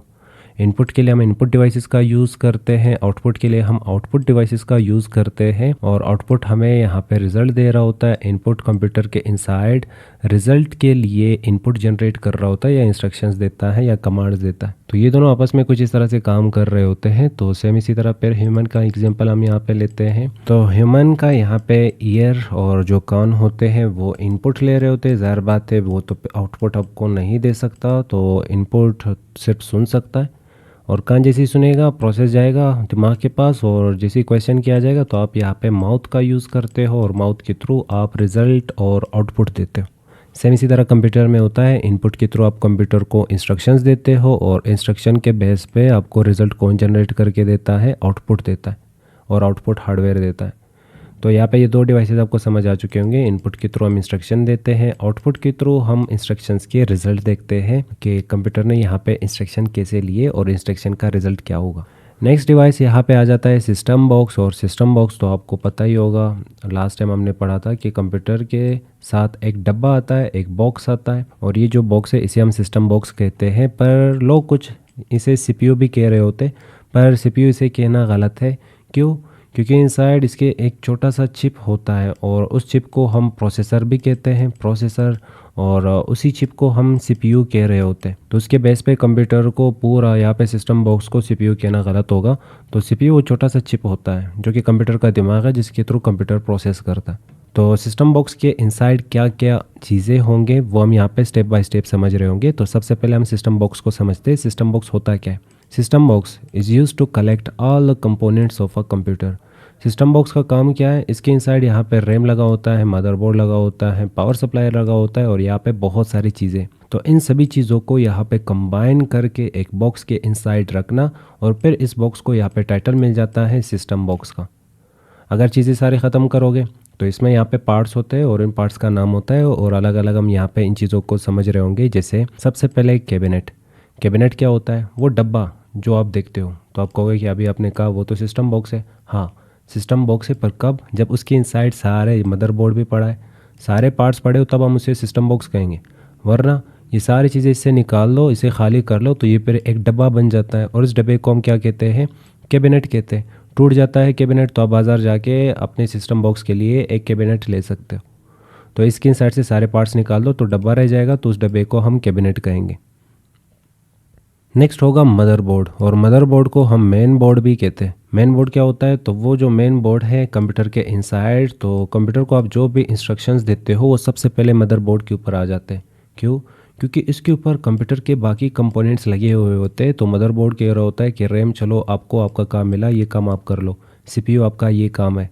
इसी तरह स्टोरेज डिवाइसेस को अपना काम दे रहा होता है। तो मदरबोर्ड का काम क्या है? सभी कंप्यूटर को यहाँ पे मैनेज करना। तो यहाँ पे कंप्यूटर के इनसाइड जितने भी कंपोनेंट्स आप लगाते हो वो सारे अटैच और कनेक्ट होते हैं मदरबोर्ड के साथ। तो इसका कलर अलग अलग होता है, कहीं पे ग्रीन आपको मिलेगा, कहीं पे ब्लैक मिलेगा, कहीं पे रेड मिलेगा, कहीं पे ब्लू मिलेगा वगैरह। तो डिपेंड करता है आप किस कंपनी का मदरबोर्ड यूज़ कर रहे हैं। नेक्स्ट आ जाता है पावर सप्लाई। अब पावर सप्लाई का काम क्या है? तो पावर सप्लाई सिस्टम बॉक्स के साथ एक डिवाइस होता है, और इस डिवाइस का काम क्या है? इलेक्ट्रिसिटी को कंट्रोल करना। तो मान लो कंप्यूटर के इनसाइड यहाँ पे जो मदरबोर्ड है, और मदरबोर्ड के इनसाइड छोटे छोटे कंपोनेंट्स होते हैं, छोटे छोटे कंपोनेंट्स। अब उन्हें इलेक्ट्रिसिटी यहाँ पे कम वोल्टेज की चाहिए। जैसे मान लो यहाँ पे किसी कंपोनेंट को इलेक्ट्रिसिटी 12 वोल्टेज की चाहिए, किसी को 5 वोल्टेज की, किसी को 2 वोल्टेज की, 3 वोल्टेज की। तो यहाँ पे हमारे मीटर वगैरह से डायरेक्ट 400 वोल्टेज, 200 वोल्टेज, 800 वोल्टेज इस तरह की इलेक्ट्रिसिटी आ रही होती है। तो डायरेक्ट इसे दोगे तो ज़ाहिर बात ये कंपोनेंट्स यहाँ पे जल जाएंगे। तो हम यहाँ पे फिर एक और डिवाइस यहाँ पे अटैच कर रहे होते हैं जिसे पावर सप्लाई कहा जाता, PSI या पावर सप्लाई। इसी मतलब अल्टरनेटिव करंट और high voltage current. High voltage current, तो हाई वोल्टेज करंट को लो वोल्टेज करंट में कन्वर्ट किया जाता, जैसे DC हम कहते हैं। DC मतलब लो वोल्टेज करंट। तो यहाँ पे पावर सप्लाई का काम क्या होगा? AC to DC conversion. मतलब अगर हाई वोल्टेज में करंट आ जाता है तो उसे क्या करना? DC मतलब लो वोल्टेज करंट में कन्वर्ट करना। तो आपने देखा होगा यहाँ पे जो पावर सप्लाई है इसके मेन बोर्ड से एक केबल आता है, वो 3 पिन वाला या 2 पिन वाला। वो केबल आके यहाँ पे अटैच हो जाता है, और इसके बाद इसके इनसाइड से यहाँ पे ढेर सारे केबल निकल के आ रहे होते हैं, और यहाँ पे मदरबोर्ड के कंपोनेंट्स के साथ आप उसे कनेक्ट करते हो। तो ये यहाँ पे इलेक्ट्रिसिटी को लो वोल्टेज करंट में कन्वर्ट कर रहा होता है। और अगर इलेक्ट्रिसिटी ऊपर नीचे हो जाती है तो ज़ाहिर बात है सिर्फ पावर सप्लाई चलेगा, बाकी कंप्यूटर के ऊपर आपका जो रैम वगैरह चीज़ें हैं वो सिक्योर रहते हैं हमेशा, क्योंकि उन्हें कौन प्रोटेक्ट करता है, पावर सप्लाई प्रोटेक्ट करता है। नेक्स्ट आ रहा है सीपीयू, जो कंप्यूटर का दिमाग होता है, सेंट्रल प्रोसेसिंग यूनिट कहा जाता, और वो भी मदरबोर्ड के ऊपर कुछ इस टाइप का लगा हुआ होता है, जिसका खुद का सॉकेट होता है। उस सॉकेट के ऊपर आप सीपीयू को लगाते हो। सीपीयू का काम क्या है? प्रोसेस करना। Next CPU fan. अब सीपीयू को दिमाग और ब्रेन भी कहा जाता है, तो ब्रेन गर्म होता है, तो इसे ठंडा और कूल रखने के लिए हम सीपीयू फैन का यूज़ करते हैं, कूलिंग फैन भी जिसे कहा जाता, और हीट सिंक का यूज़ करते। हीट सिंक आपके पास यहाँ पे कुछ इस टाइप का आप कह सकते हो लोहा होता है या स्टील होता है, जिसका काम है बॉटम से, यहाँ बॉटम में जितना भी हीट होगा उसे टॉप की तरफ शिफ्ट करना, और फिर एक फ़ैन लगाया जाता, और उस फैन का काम क्या है? वो हीट बाहर की तरफ निकाल देना सिस्टम बॉक्स से। तो आप हीट सिंक देखते हो कहीं पे लोहे का और कहीं पे कूलिंग फ़ैन देखते हो, तो हम यहाँ पे हीट सिंक और कूलिंग फ़ैन को यूज़ करते हैं सीपीयू को या सिस्टम बॉक्स को कूल रखने के लिए। नेक्स्ट आ जाता है स्टोरेज डिवाइसेस, जिसके थ्रू आप डेटा को स्टोर करते हो। नेक्स्ट आ जाता है स्टोरेज डिवाइसेस रूम, जिसके थ्रू आप स्टोरेज डिवाइसेस को चलाते हो। जैसे आप यहाँ पे सिस्टम बॉक्स के सामने यहाँ पे एक पैनल होता है जिसे सीडी रूम कहा जाता है, एक बटन होगा, उस पर जैसे आप क्लिक करते हो तो यहाँ से एक चीज़ और एक प्लेट निकल के आ जाता है। उस प्लेट के ऊपर आप सीडी डीवीडी वगैरह रख लेते हो और वापस बटन प्रेस करते हो तो ये सीडी इनसाइड चला जाता है। तो ये जो पैनल बाहर निकल के आ जाता है इनसाइड चला जाता है, जो सीडी को रीड और डीवीडी को रीड करने का काम आता है। इसे हम क्या कहते हैं? सीडी रूम और स्टोरेज डिवाइसेस रूम, या तो डीवीडी रूम हम उसे कहते हैं। शायद ये लेटेस्ट वर्जन के जो लैपटॉप कंप्यूटर होते हैं उसके इनसाइड शायद ही आपको ये मिले, क्योंकि सीडी और डीवीडी को रिप्लेस किया जाता है यूएसबी के थ्रू, और यूएसबी से आप हर टाइप के काम ले सकते हो, तो ज़ाहिर बात है सीडी और डीवीडी को शायद ही कोई यूज़ करता होगा। नेक्स्ट आ जाता है जीपीयू, ग्राफिकल प्रोसेसिंग यूनिट, और क्वालिटी को, जैसे इमेजेस की क्वालिटी है, ग्राफिक की क्वालिटी है, वीडियो की क्वालिटी है, गेम की क्वालिटी है, उसे इम्प्रूव करने के लिए हम जीपीयू का यूज़ करते हैं। तो कुछ कंप्यूटर में जीपीयू पहले से पाया जाता है। अगर आप बड़े अमाउंट में किसी कंप्यूटर को बाई करते हो, अच्छी कंपनी के कंप्यूटर को बाई करते हो, और कहीं पे हमें लगाना होता है जीपीयू को इम्प्रूव करने के लिए या क्वालिटी को इम्प्रूव करने के लिए, हम खुद से भी ग्राफिक कार्ड इसमें लगा रहे होते हैं। नेक्स्ट आ रहा है एक्सपेंशन कार्ड्स। अब एक्सपेंशन कार्ड्स का मतलब क्या है? तो यहाँ पे जो मदरबोर्ड है, मदरबोर्ड के अंदर इस तरह स्लॉट्स होते हैं जिसके ऊपर रैम वगैरह चीज़ें आप लगा सकते हो। अभी नीचे आप पढ़ोगे वापस। अच्छा, इसके इनसाइड यहाँ पे कुछ मज़ीद कार्ड्स के लिए जगह दिए जाते। तो मान लो किसी केबल या यूएसबी का जो पोर्ट था वो एक ही पोर्ट था, वो टूट गए, या जितने पोर्ट्स थे वो टूट गए, तो आप चाहते हो कि मुझे यूएसबी लगानी है कंप्यूटर में, तो ये तो पोर्ट्स टूट गए, तो क्या नया सिस्टम बॉक्स मुझे लेना होगा? नहीं, आप यहाँ पे कुछ कार्ड्स बाई कर सकते हो और यहाँ पे लगा सकते हो, और वो जो कार्ड्स होंगे वो बैक साइड की तरफ इस तरह निकल के आ जाते हैं। आप उसके ऊपर अलग अलग टाइप के कार्ड्स लगा सकते हो, अलग अलग टाइप के केबल्स लगा सकते हो वगैरह। तो इन फ्यूचर आपके सिस्टम बॉक्स का कोई भी आप पे जो पोर्ट्स होगा वो टूट जाता है, तो आप एक्सपेंशन कार्ड बाज़ार से बाई करके अपने कंप्यूटर में लगा सकते हैं।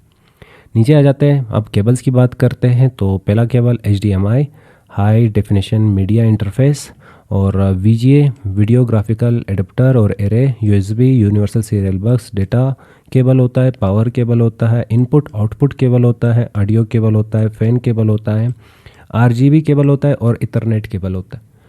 HDMI का काम क्या होगा? तो मान लें आपके पास एक ही सिस्टम बॉक्स है, एक सिस्टम बॉक्स है, और आप उसके डिस्प्ले दो जगहों पे दिखाना चाहते हो।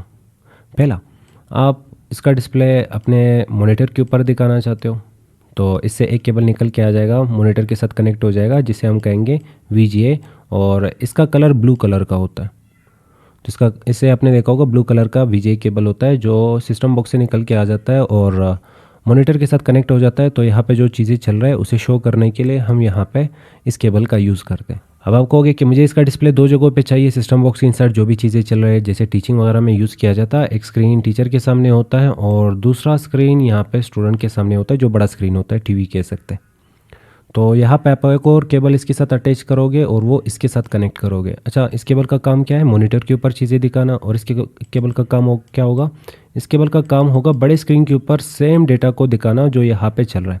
तो HDMI हम यहाँ पे यूज़ कर सकते हैं और इसके थ्रू आप चीज़ों को एक्सटेंड भी कर सकते हो। एक्सटेंड मतलब यहाँ पे जो चीज़ें चल रही है तो आप चाहते हो मुझे यहाँ पे कुछ और काम करना है, यहाँ पे कुछ और काम करना है, तो HDMI के थ्रू ये स्क्रीन कनेक्ट कर लो। आप यहाँ पे कुछ काम कर सकते हो, यहाँ पे कुछ और काम कर सकते हो, तो आप स्क्रीन को यहाँ पे एक्सटेंड कर सकते हो, बड़ा कर सकते हो यूजिंग HDMI केबल। तो HDMI का काम क्या है, मल्टी डिस्प्लेस दिखाना। नेक्स्ट USB, तो USB केबल हम जानते हैं आजकल माउस कीबोर्ड जितनी भी चीज़ें होंगी वो USB केबल के थ्रू आप कनेक्ट करते हो। डेटा केबल, तो स्टोरेज डिवाइस, जैसे हम यहाँ पे हार्ड डिस्क देख रहे हैं, तो हार्ड डिस्क HDD। अब जो HDD है इसके साथ दो तार्स कनेक्ट होते हैं, एक केबल कनेक्ट होगा और दूसरा केबल कनेक्ट होगा। एक केबल का काम क्या है, डेटा को ट्रांसफ़र करना, जैसे कॉपी पेस्ट करते हो आप चीज़ें, तो डेटा केबल के थ्रू डेटा ट्रेवल हो रही होती है। अच्छा, क्या डेटा वैसे ही ट्रेवल होती है? नहीं, इसे सबसे पहले ऑन करना होगा। ऑन करने के लिए आप इसके साथ एक और केबल लगाते हो जिसे पावर केबल कहा जाता। तो अब इसके साथ दो केबल लगाते हो, एक पावर केबल जिसके थ्रू आप इसे ऑन करोगे और इसके थ्रू डेटा को ट्रांसफ़र करोगे या हवा। नेक्स्ट, इनपुट और आउटपुट पैनल, तो या इनपुट आउटपुट केबल्स, तो यहाँ पे सिस्टम बॉक्स के सामने आपने USB लगाया होगा, या तो फिर आप यहाँ पे माइक्रोफोन लगाते हो, माइक लगाते हो सिस्टम बॉक्स के आगे। तो वो सारे यहाँ पे जो पोर्ट्स होंगे वो पोर्ट्स मदरबोर्ड आपको दे रहा होता है और इसे हम इनपुट आउटपुट पैनल कह रहे होते हैं। तो यहाँ पे LED लाइट भी लग रही होती हैं, तो LED के लिए भी यहाँ पे कुछ केबल्स आ रहे होते हैं, जिसे 4 पिन और 6 पिन केबल्स हम कहते हैं। नेक्स्ट, ऑडियो के लिए भी यहाँ पे कुछ पोर्ट्स होते हैं और उस पोर्ट्स में आप केबल लगाते हो ऑडियो के लिए या तो माइक के लिए। नेक्स्ट, फ़ैन के केबल्स भी होते हैं, तो ज़ाहिर बात है आप यहाँ पे जो यूज़ करते हो मदरबोर्ड को, उसके इनसाइड आप यहाँ पे CPU के ऊपर फ़ैन का यूज़ करते हो। CPU के ऊपर इस तरह फ़ैन होता है, तो सबसे पहले फ़ैन निकालना होता है, फिर CPU आपको दिख जाएगा। तो फ़ैन को चलाने के लिए एक केबल का यूज़ किया जाता है और वो डायरेक्ट मदरबोर्ड के साथ अटैच होता है और इसके थ्रू आप यहाँ पे फ़ैन को चला रहे होते हो। RGB लाइट्स, तो कुछ सिस्टम बॉक्स होते हैं उसमें RGB लाइट्स होते हैं, तो रेड, ग्रीन, ब्लू कुछ इस टाइप के लाइट्स होते हैं अलग अलग कलर के। तो उन लाइट्स के लिए भी एक केबल होता है, उन केबल का यूज़ किया जाता है कि वो लाइट्स ऑन ऑफ हो सके। और इथरनेट केबल, आप चाहते हो मुझे सिस्टम बॉक्स में इंटरनेट भी चलाना है, अपने कंप्यूटर में इंटरनेट भी चलाना है, तो इंटरनेट के लिए इथरनेट केबल का यूज़ किया जाता, जिसे RJ45 भी कहा जाता। तो आप सिस्टम बॉक्स के बिहाइंड उसे कनेक्ट करते हो और उसके बदले आपको इंटरनेट मिल रहा होता है। तो इथरनेट केबल्स के थ्रू आप कंप्यूटर में इंटरनेट का सप्लाई करते हो। तो ऊपर आपने देखा यहाँ पे केबल्स, तो केबल्स इसके सामने यहाँ पे पोर्ट लगा लो। तो पोर्ट का मतलब ये केबल्स जिसमें लगते, HDMI जहाँ पे लगता है वो HDMI पोर्ट है, VGA जहाँ पे लगता है वो VGA पोर्ट है, USB जहाँ पे लगता है वो USB पोर्ट है, डेटा केबल जहाँ पे लगता है उसे डेटा केबल पोर्ट कहा जाएगा। USB पोर्ट जिसमें आप USB लगाते हो, चाहे माउस का केबल लगाते हो, चाहे कीबोर्ड का केबल लगाते हो, चाहे USB लगाते हो, तो USB पोर्ट कहलाएगा। तो जहाँ पे केबल्स लगते हैं उन जगहों को हम पोर्ट्स कहते हैं। अच्छा, नेक्स्ट, यहाँ पे HDMI केबल, तो HDMI केबल जहाँ पे लगेगा उस जगह को हम यहाँ पे HDMI पोर्ट कह सकते हैं। VGA केबल जहाँ पे लगेगा उसे VGA पोर्ट कहा जाएगा। इथरनेट केबल जहाँ पे लगेगा उस जगह को इथरनेट पोर्ट या RJ45 पोर्ट हम उसे कह सकते हैं। ऑडियो, जहाँ पे आप ऑडियो के लिए स्पीकर वगैरह, माइक वगैरह जहाँ पे लगाते हो उस जगह को ऑडियो पोर्ट कहा जाएगा। पावर सप्लाई और पावर केबल्स जहाँ पे आप लगाते हो उस जगह को हम पावर केबल पोर्ट्स कहेंगे। यहाँ पे मैंने AC और DC भी यहाँ पे मेंशन किया है, तो डायरेक्ट करंट और अल्टरनेटिव करंट। तो DC और EC पोर्ट मतलब ये वो पोर्ट और स्लॉट्स, या तो आप इनपुट कह सकते हो, जैसे कि DC आपके पास सॉकेट्स होते हैं और AC आपके पास इनपुट होते हैं। तो इन दोनों पोर्ट्स के थ्रू हम कंप्यूटर और लैपटॉप वगैरह को चार्ज देते हैं। तो चार्ज के लिए जो जगह आप यूज़ करते हो, जो पोर्ट्स यूज़ होते हैं लैपटॉप में, उसे हम DC पोर्ट या DC सॉकेट या तो AC इनपुट हम कह सकते हैं। नेक्स्ट, डेटा केबल्स, तो अभी पढ़ा डेटा केबल्स किस लिए यूज़ होते हैं, डेटा को यहाँ वहाँ ट्रांसफ़र करने के लिए, कॉपी पेस्ट करने के लिए। डेटा जिस केबल के ऊपर ट्रेवल कर रही होती है उसे SATA केबल या तो डेटा केबल हम कह सकते हैं। सीरियल पैरेलल पोर्ट्स, ये वो पोर्ट्स है जो पुराने कंप्यूटर सिस्टम में और लैपटॉप्स वगैरह में यूज़ किया जाता, जिसे 24 पिन भी कहा जाएगा, 24 पिन पोर्ट। तो पैरेलल पोर्ट्स 24 पिन पोर्ट और ये शायद 12 पिन पोर्ट का कहलाया जाता था। तो इसके थ्रू आप प्रोजेक्टर्स वगैरह कनेक्ट करते थे, प्रिंटर, स्कैनर वगैरह कनेक्ट करते थे सिस्टम के साथ। पर इसके अगर 24 पिन है तो इसमें से कोई एक पिन ख़राब हो जाता था तो पूरा केबल ख़राब हो जाता था। तो इसके लिए आजकल यूज़ किए जाते हैं USB पोर्ट्स। सभी सिस्टम में लेटेस्ट वर्जन के जितने सिस्टम लैपटॉप्स वगैरह होंगे उसमें आपको USB पोर्ट्स मिलेंगे और शायद ही सीरियल और पैरेलल पोर्ट्स आजकल होंगे, क्योंकि ये बहुत ज़्यादा चीज़ों को इसने यहाँ पे रिप्लेस कर लिया। बहुत ही ज़्यादा टाइप के केबल्स को इसने रिप्लेस कर लिया यूएसबी। और आजकल यहाँ पे जो बूम में चल रहा है वो सी टाइप है, और C type even laptops computer वगैरह में भी आने लगा है। तो यूएसबी को भी इस वक्त यहाँ पे रिप्लेस कर रहा है कौन, सी टाइप केबल। तो अब यूएसबी भी यूज़ हो रहा है और सी टाइप केबल्स और सी टाइप जो पोर्ट्स होते हैं वो भी यूज़ हो रहे हैं। तो ये थे सारे पोर्ट्स जिसमें केबल्स लगाए जाते हैं, अलग अलग टाइप के केबल्स। आगे बढ़ते हैं, नेक्स्ट और लास्ट यहाँ पे आ जाता है कनेक्शंस। कनेक्शंस मतलब या कनेक्टर्स मतलब जहाँ पे आप चीज़ों को कनेक्ट करते हो। तो आप कहोगे कि अभी उसे हमने तो कहा पोर्ट्स, हाँ बिल्कुल पोर्ट्स में आप केबल्स कनेक्ट करते हो, पर केबल्स के अलावा कुछ चीज़ें होती है जैसे कि रैम। तो रैम हम जहाँ पे कनेक्ट करते हैं उस जगह को हम पोर्ट नहीं कहते। कार्ड्स आप जहाँ पे कनेक्ट करते हो उस जगह को हम पोर्ट नहीं कहते हैं, फिर उस जगह को क्या कहते हैं।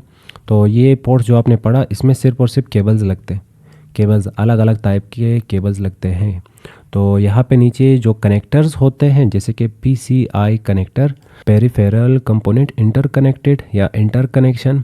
अब इसका काम क्या है या PCI का मतलब क्या है, तो अभी हमने पढ़ा, मान लो HDMI का एक सिंगल पोर्ट आपको दिया गया है जिसमें आप HDMI का केबल लगा सकते हो, पर आपने HDMI का केबल बार बार लगाने की वजह से वो पोर्ट ख़राब कर लिया।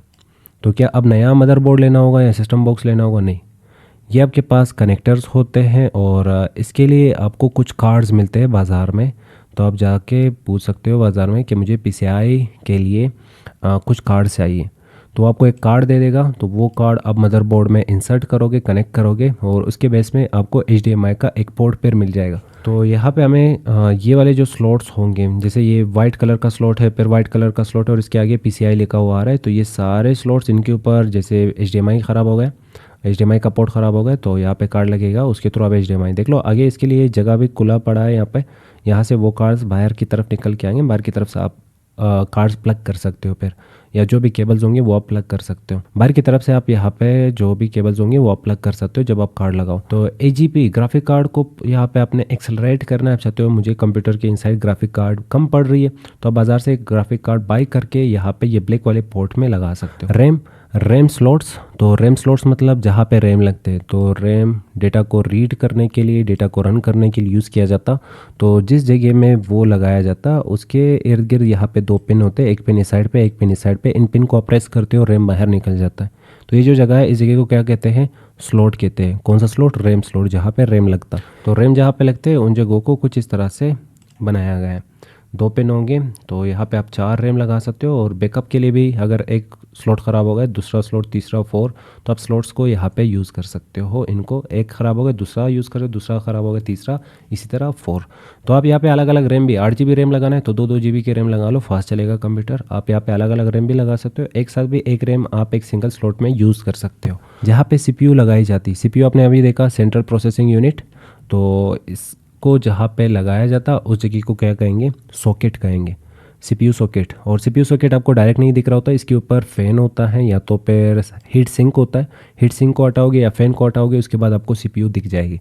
नेक्स्ट AGP आ जाता है। AGP मतलब आप यहाँ पे अगर ग्राफिक कार्ड को मज़ीद एक्सेलरेट करना चाहते हो, आप चाहते हो मुझे हाई रेजोल्यूशन में चीज़ों को प्ले करना है, मुझे अच्छी क्वालिटी में गेम को खेलना है, वीडियो को खेलना है, इमेजेस को खेलना है, या ग्राफिक डिज़ाइनर हो, आपको यहाँ पे ग्राफिक कार्ड की ज़रूरत है, तो एक पोर्ट आपको मिलेगा, एक कनेक्टर मिलेगा मदरबोर्ड के ऊपर, और उस कनेक्टर को हम AGP कहते हैं। तो AGP कनेक्टर के ऊपर आप आराम से ग्राफिक कार्ड लगा सकते हो। तो ये थी सारी चीज़ें अबाउट सिस्टम बॉक्स, और सिस्टम बॉक्स के इनसाइड जितनी भी चीज़ें थे वो हम यहाँ पे समझ चुके हैं। कंप्यूटर का सिस्टम बॉक्स यहाँ पे हो जाता है ख़त्म।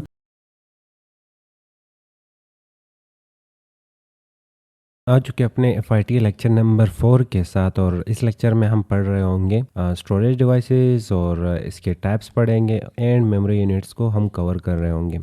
इससे पहले लेक्चर्स में हमने टाइप्स ऑफ हार्डवेयर में इनपुट हार्डवेयर, आउटपुट हार्डवेयर और सिस्टम बॉक्स को इन डेप्थ कवर कर लिया था। अगर वो वीडियोस नहीं देखे हैं तो FIT प्लेलिस्ट की तरफ जाके आप उन वीडियोस को चेकआउट कर सकते हो। फिलहाल हम यहाँ पे पढ़ रहे होंगे स्टोरेज डिवाइसेस, और स्टार्ट करते हैं अपने स्टोरेज डिवाइसेस से। सबसे पहला क्वेश्चन, स्टोरेज डिवाइसेस होते क्या हैं? तो सिंपल सा डिफिनेशन में मैंने यहाँ पे लिखा है वो डिवाइसेस जो कि चीज़ों को स्टोर करते हो, या इसके स्टार्ट में यहाँ पे लिखा हुआ आ रहा है स्टोरेज। तो एक ऐसा स्टोर जो टाइम के साथ आपका डेटा स्टोर कर रहा होता है, या जिन्हें आप यूज़ करते हो डेटा को स्टोर करने के लिए। तो हार्डवेयर का ही एक टाइप है, और हार्डवेयर के लास्ट टाइप में ये आ जाता है। इन्हें हम टच कर सकते हैं, और इनका भी एक ख़ास और स्पेसिफिक शेप होता है, और इन डिवाइसेस को हम यूज़ करते हैं डेटा को क्या करने के लिए, स्टोर करने के लिए। इसलिए इनका नाम स्टोरेज डिवाइसेस रखा गया है। तो हार्डवेयर की जितनी भी चीज़ें होंगे, उनका जैसे काम होगा, उनके काम के अकॉर्डिंग उन्हें अलग अलग कैटेगरीज में रखा गया है। तो यहाँ पे स्टोरेज डिवाइसेस का काम है डेटा को स्टोर करना। डेटा डिफरेंट टाइप का हो सकता है। डेटा में आपके फाइल्स आ सकते हैं, डेटा में आपके इमेजेस आ सकते हैं, और डेटा के इनसाइड वीडियो आ सकते हैं, आपके सॉफ्टवेयर्स आ सकते हैं, आपके डॉक्यूमेंट्स आ सकते हैं वगैरह। तो ये सारी चीज़ें आपका डेटा होगा, इनको स्टोर करने के लिए आप इन डिवाइसेस का यूज़ करते हो, इसीलिए इन्हें कहा जाता है स्टोरेज डिवाइसेस। अब नेक्स्ट इसके टाइप्स की तरफ चले जाते हैं। कितने टाइप्स के स्टोरेज डिवाइसेस होते हैं, तो हमें यहाँ पे बताया जा रहा, there are 2 types of storage devices. 2 types के स्टोरेज डिवाइसेस होते हैं। एक होगा सेकेंडरी स्टोरेज डिवाइस, और दूसरा होगा प्राइमरी स्टोरेज डिवाइस। अब इन दोनों में फ़र्क क्या है, डेफिनेशन की तरफ जाते हैं। और फर्स्ट यहाँ पे आ जाता सेकेंडरी स्टोरेज डिवाइस।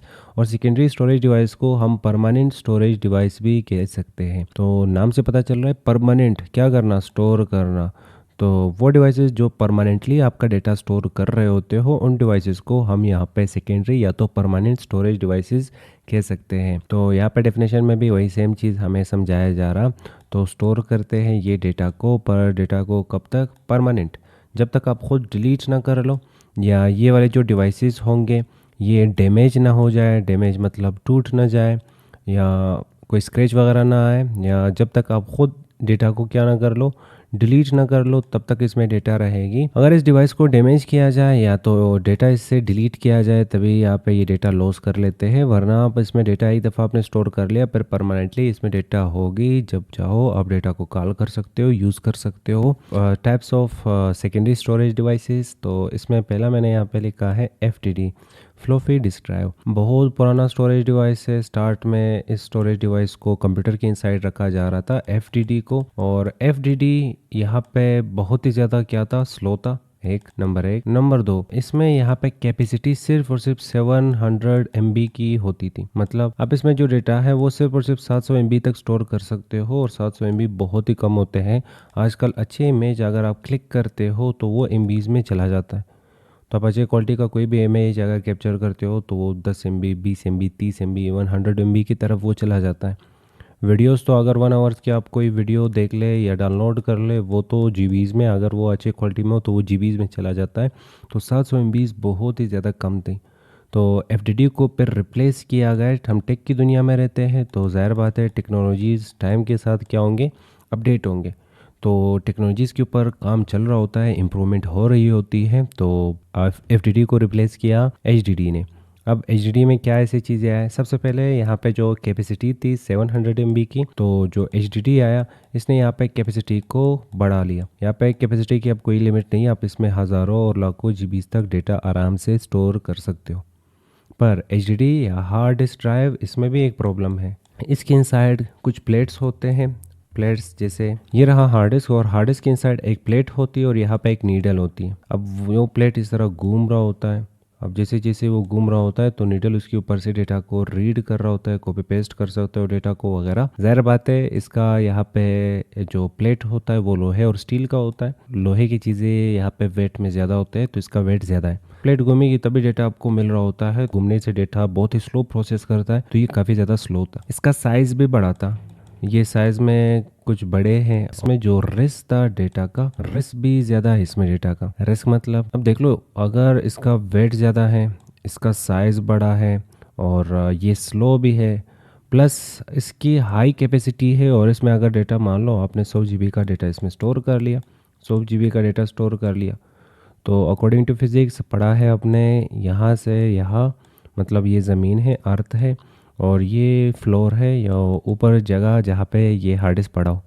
अगर ये गिर जाता है तो जितनी भी वज़नी चीज़ होगी वो ज़मीन के साथ टकराएगा, उतना ही ज़्यादा नुकसान होगा। और इसमें जो आपका 100 GB का डेटा या जितना भी डेटा आपने रखा होगा वो 100% हमेशा रिस्क में होता है। 100% रिस्क में होता है। एक दफ़ा गिरा, प्लेट के ऊपर छोटा सा स्क्रैच भी आया या ये टूट जाता है या स्क्रैच भी आया तो आपका डेटा सारा यहाँ पे ज़ाया हो जाता है, वेस्ट हो जाता है। तो फिर तो यहाँ पे इसे भी रिप्लेस किया। किसने रिप्लेस किया?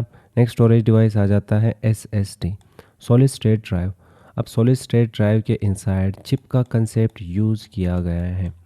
तो हम यहाँ पे कह सकते हैं चिप लाइक जैसे आपका सिम कार्ड होता है और जैसे आपका मेमोरी कार्ड होता है, जिसे SD कार्ड भी कहते हैं। तो यहाँ पे प्लेट का कंसेप्ट ख़त्म हो जाता है। तो अगर प्लेट का कंसेप्ट ख़त्म होगा तो ज़ाहिर बात है फिर यहाँ पे जो हार्ड डिस्क है उसका साइज़ बड़ा था और जो सॉलिड स्टेट ड्राइव है उसका साइज़ यहाँ पे कुछ इस तरह से छोटा हो जाता है। इसमें प्लेट वगैरह नहीं होता। अच्छा, और इसका वज़न भी यहाँ पे कम, क्योंकि इसमें यहाँ पे प्लास्टिक का कंसेप्ट यूज़ किया गया है। दूसरा चिप है, तो चिप बनिस्बत है यहाँ पे इसके प्लेट के ज़्यादा फास्ट होते हैं, तो ये इससे ज़्यादा फास्ट है। अब एक और चीज़ बताता चलो, यहाँ पे ये सबसे ज़्यादा एक्सपेंसिव भी होगा। अगर आप यहाँ पे 128 GB का हार्ड डिस्क लेते हैं और मान लें वो हार्ड डिस्क 128 GB का आपको पड़ रहा है 600 रुपये का, 500 रुपये का।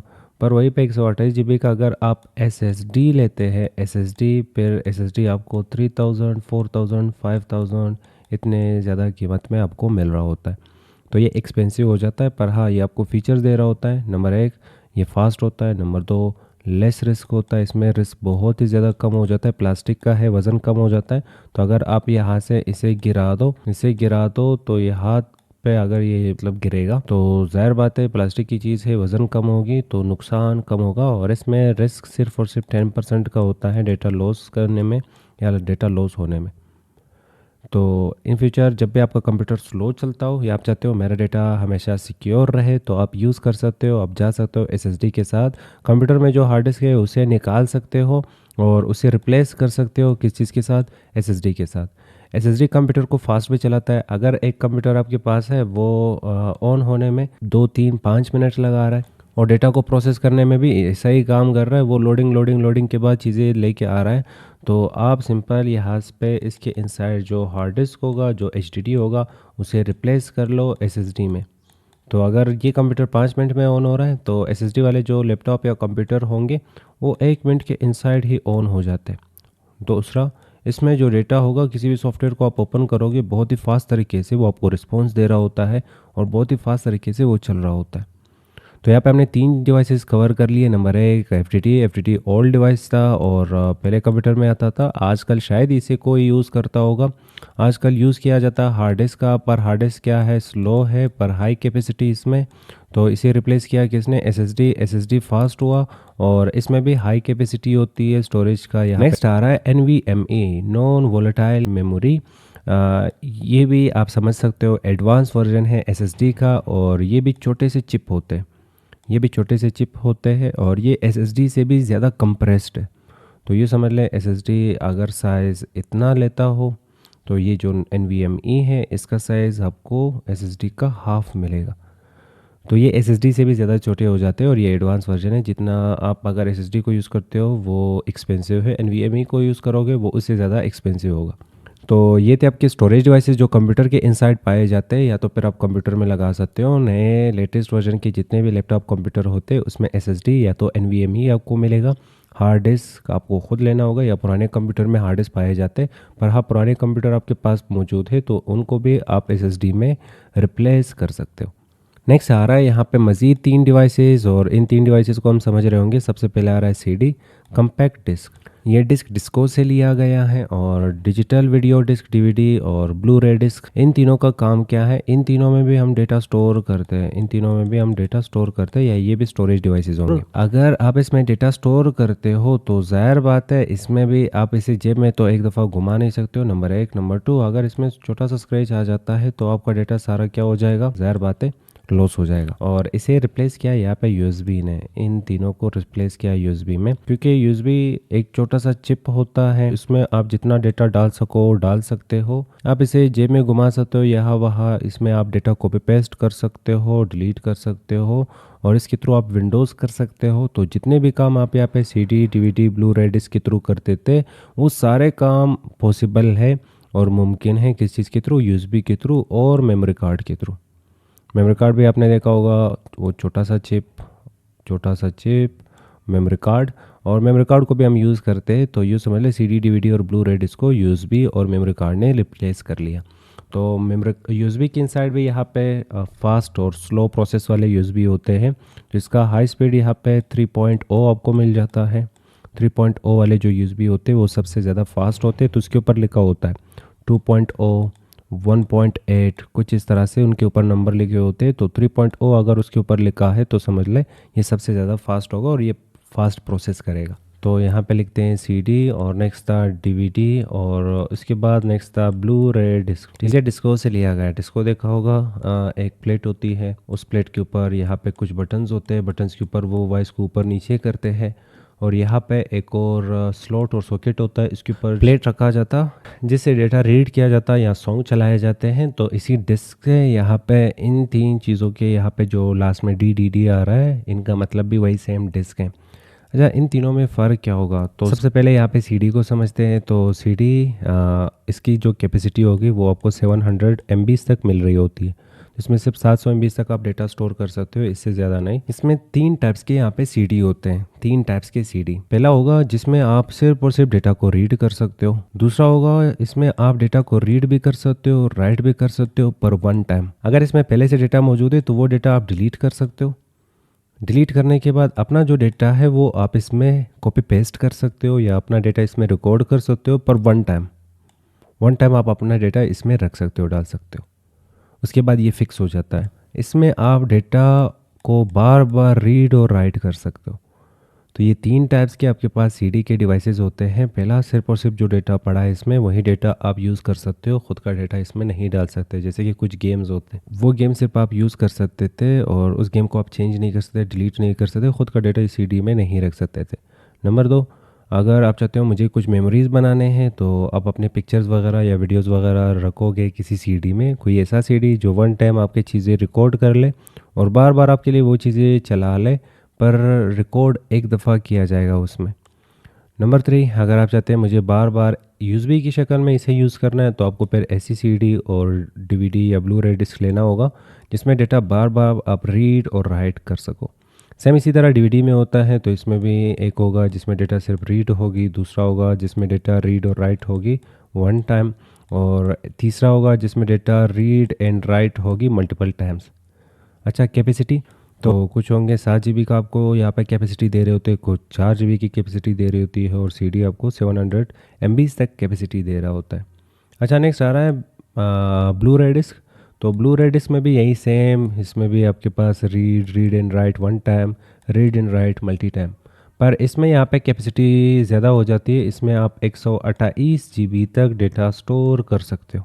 पर CD का साइज़ आपने देखा होगा कुछ इतना बड़ा, और ये प्लास्टिक के होते हैं, तो जेब में रखोगे तो ज़ाहिर बात है कीज़ वगैरह के साथ टच होंगे, स्क्रैच आया तो ये डेटा आपका लॉस कर लेता है। तो अगर 128 GB आपने डेटा स्टोर किया हो, इसमें छोटा सा स्क्रैच आया तो ये यहाँ पे आपका डेटा लॉस कर लेता है। तो यहाँ पे आ जाता है रोल किसका? फ्लैश ड्राइव का। फ्लैश ड्राइव कौन से थे? तो 2 आपने अभी पढ़े, एक था मेमोरी कार्ड और इसे SD कार्ड भी कहा जाता, दूसरा था USB यूनिवर्सल सीरियल बस। आजकल फ्लैश ड्राइव बहुत ज़्यादा यूज़ किया जाता, और इवन CD और DVD या ब्लू रे डिस्क का जो जगह था जिसे room, CD room, DVD room कहा जाता था, वो जगह भी आजकल के लैपटॉप और कंप्यूटर में ख़त्म हो गए। आपको शायद ही किसी सिस्टम बॉक्स में, लेटेस्ट वर्जन के सिस्टम बॉक्स में CD और DVD को प्ले करने का वो जो जगह होगा वो मिले। इसी तरह लैपटॉप में भी, लेटेस्ट वर्जन के लैपटॉप अगर आप लेते हैं तो उसमें भी ये चीज़ें नहीं होते, क्योंकि जो काम आप इनसे कर सकते हो वो सेम काम आप यहाँ पे USB और मेमोरी कार्ड से कर सकते हो। सेकेंडरी और परमानेंट स्टोरेज डिवाइसेस को भी यहाँ पे 3 हिस्सों में डिवाइड किया जाता। पहला होता है ऑप्टिकल स्टोरेज डिवाइसेस, दूसरा होता है मैग्नेटिक स्टोरेज डिवाइसेस, तीसरा होता है फ्लैश ड्राइव्स या फ्लैश स्टोरेज डिवाइसेस। अब प्राइमरी स्टोरेज डिवाइसेस होते क्या हैं? तो स्टोरेज डिवाइस, यहाँ पे डिफिनेशन समझते हैं, वो स्टोरेज डिवाइसेस जो कि यूज़ होते हैं डेटा को स्टोर करने के लिए, पर प्राइमरी टाइम के लिए या फॉर अ वाइल, एक मुद्दत के लिए, एक मोमेंट के लिए। अब उस मोमेंट में कंप्यूटर के पास, या आप ये कह सकते हो कि वो मोमेंट जिसमें कंप्यूटर यहाँ पे ऑन है, कंप्यूटर क्या है? ऑन है, कंप्यूटर के पास पावर है। अगर पावर है तब तक आपका प्राइमरी स्टोरेज डिवाइस ज़िंदा होगा और ये डेटा को स्टोर करेगा। इसका मतलब ये डिपेंडेंट रहता है। ये किस चीज़ पे डिपेंडेंट है? इलेक्ट्रिसिटी पे। इलेक्ट्रिसिटी ऑन होगी तो ये आपका डेटा क्या करेगा? स्टोर करेगा। अच्छा, इलेक्ट्रिसिटी ख़त्म तो आपका डेटा स्टोर करने का जो अमल होगा वो ख़त्म हो जाएगा और ये डेटा आपका लॉस कर लेगा। तो ये समझ ले वो स्टोरेज डिवाइसेस जो आपके डेटा को रन करता हो, ओपन करता हो, ठीक है, या जो वर्क आप करते हो, जो भी काम करते हो। इस वक्त मैं जो काम कर रहा हूँ तो यहाँ पे ये फ़ाइल मैं रन कर चुका हूँ। अब इस फाइल का भी कोई ना कोई तो साइज़ होगा। तो ये इस वक्त अगर ओपन है तो ये साइज़ कहाँ पे ले रहा है? प्राइमरी स्टोरेज डिवाइस के ऊपर साइज़ ले रहा है। प्राइमरी स्टोरेज डिवाइस कब तक ओपन है और कब तक लाइव होगा, कब तक ज़िंदा होगा? जब तक कंप्यूटर के पास क्या होगी? इलेक्ट्रिसिटी होगी। इलेक्ट्रिसिटी अगर बंद करेंगे तो ये आपका डेटा बंद कर लेगा, वेस्ट कर लेगा। आपने जितना काम किया होगा ये सारा वेस्ट कर लेता है। तो ये समझ ले, आप जब कंप्यूटर को ऑन करते हो तो कुछ फाइल्स होंगे, वो फाइल्स क्या हो जाते हैं? रन हो जाते हैं। तो रन होके वो कहाँ पे आ जाते हैं? प्राइमरी स्टोरेज डिवाइस के ऊपर आ जाते हैं। प्राइमरी स्टोरेज डिवाइस अगर कंप्यूटर को आप ऑफ कर लेते हो तो प्राइमरी जो स्टोरेज डिवाइस होगा वो रेस्ट मोड की तरफ चला जाता है। तो रेस्ट मोड में इसके पास कोई भी डेटा नहीं होता, ये आपका डेटा टोटल डेटा लॉस कर लेता है।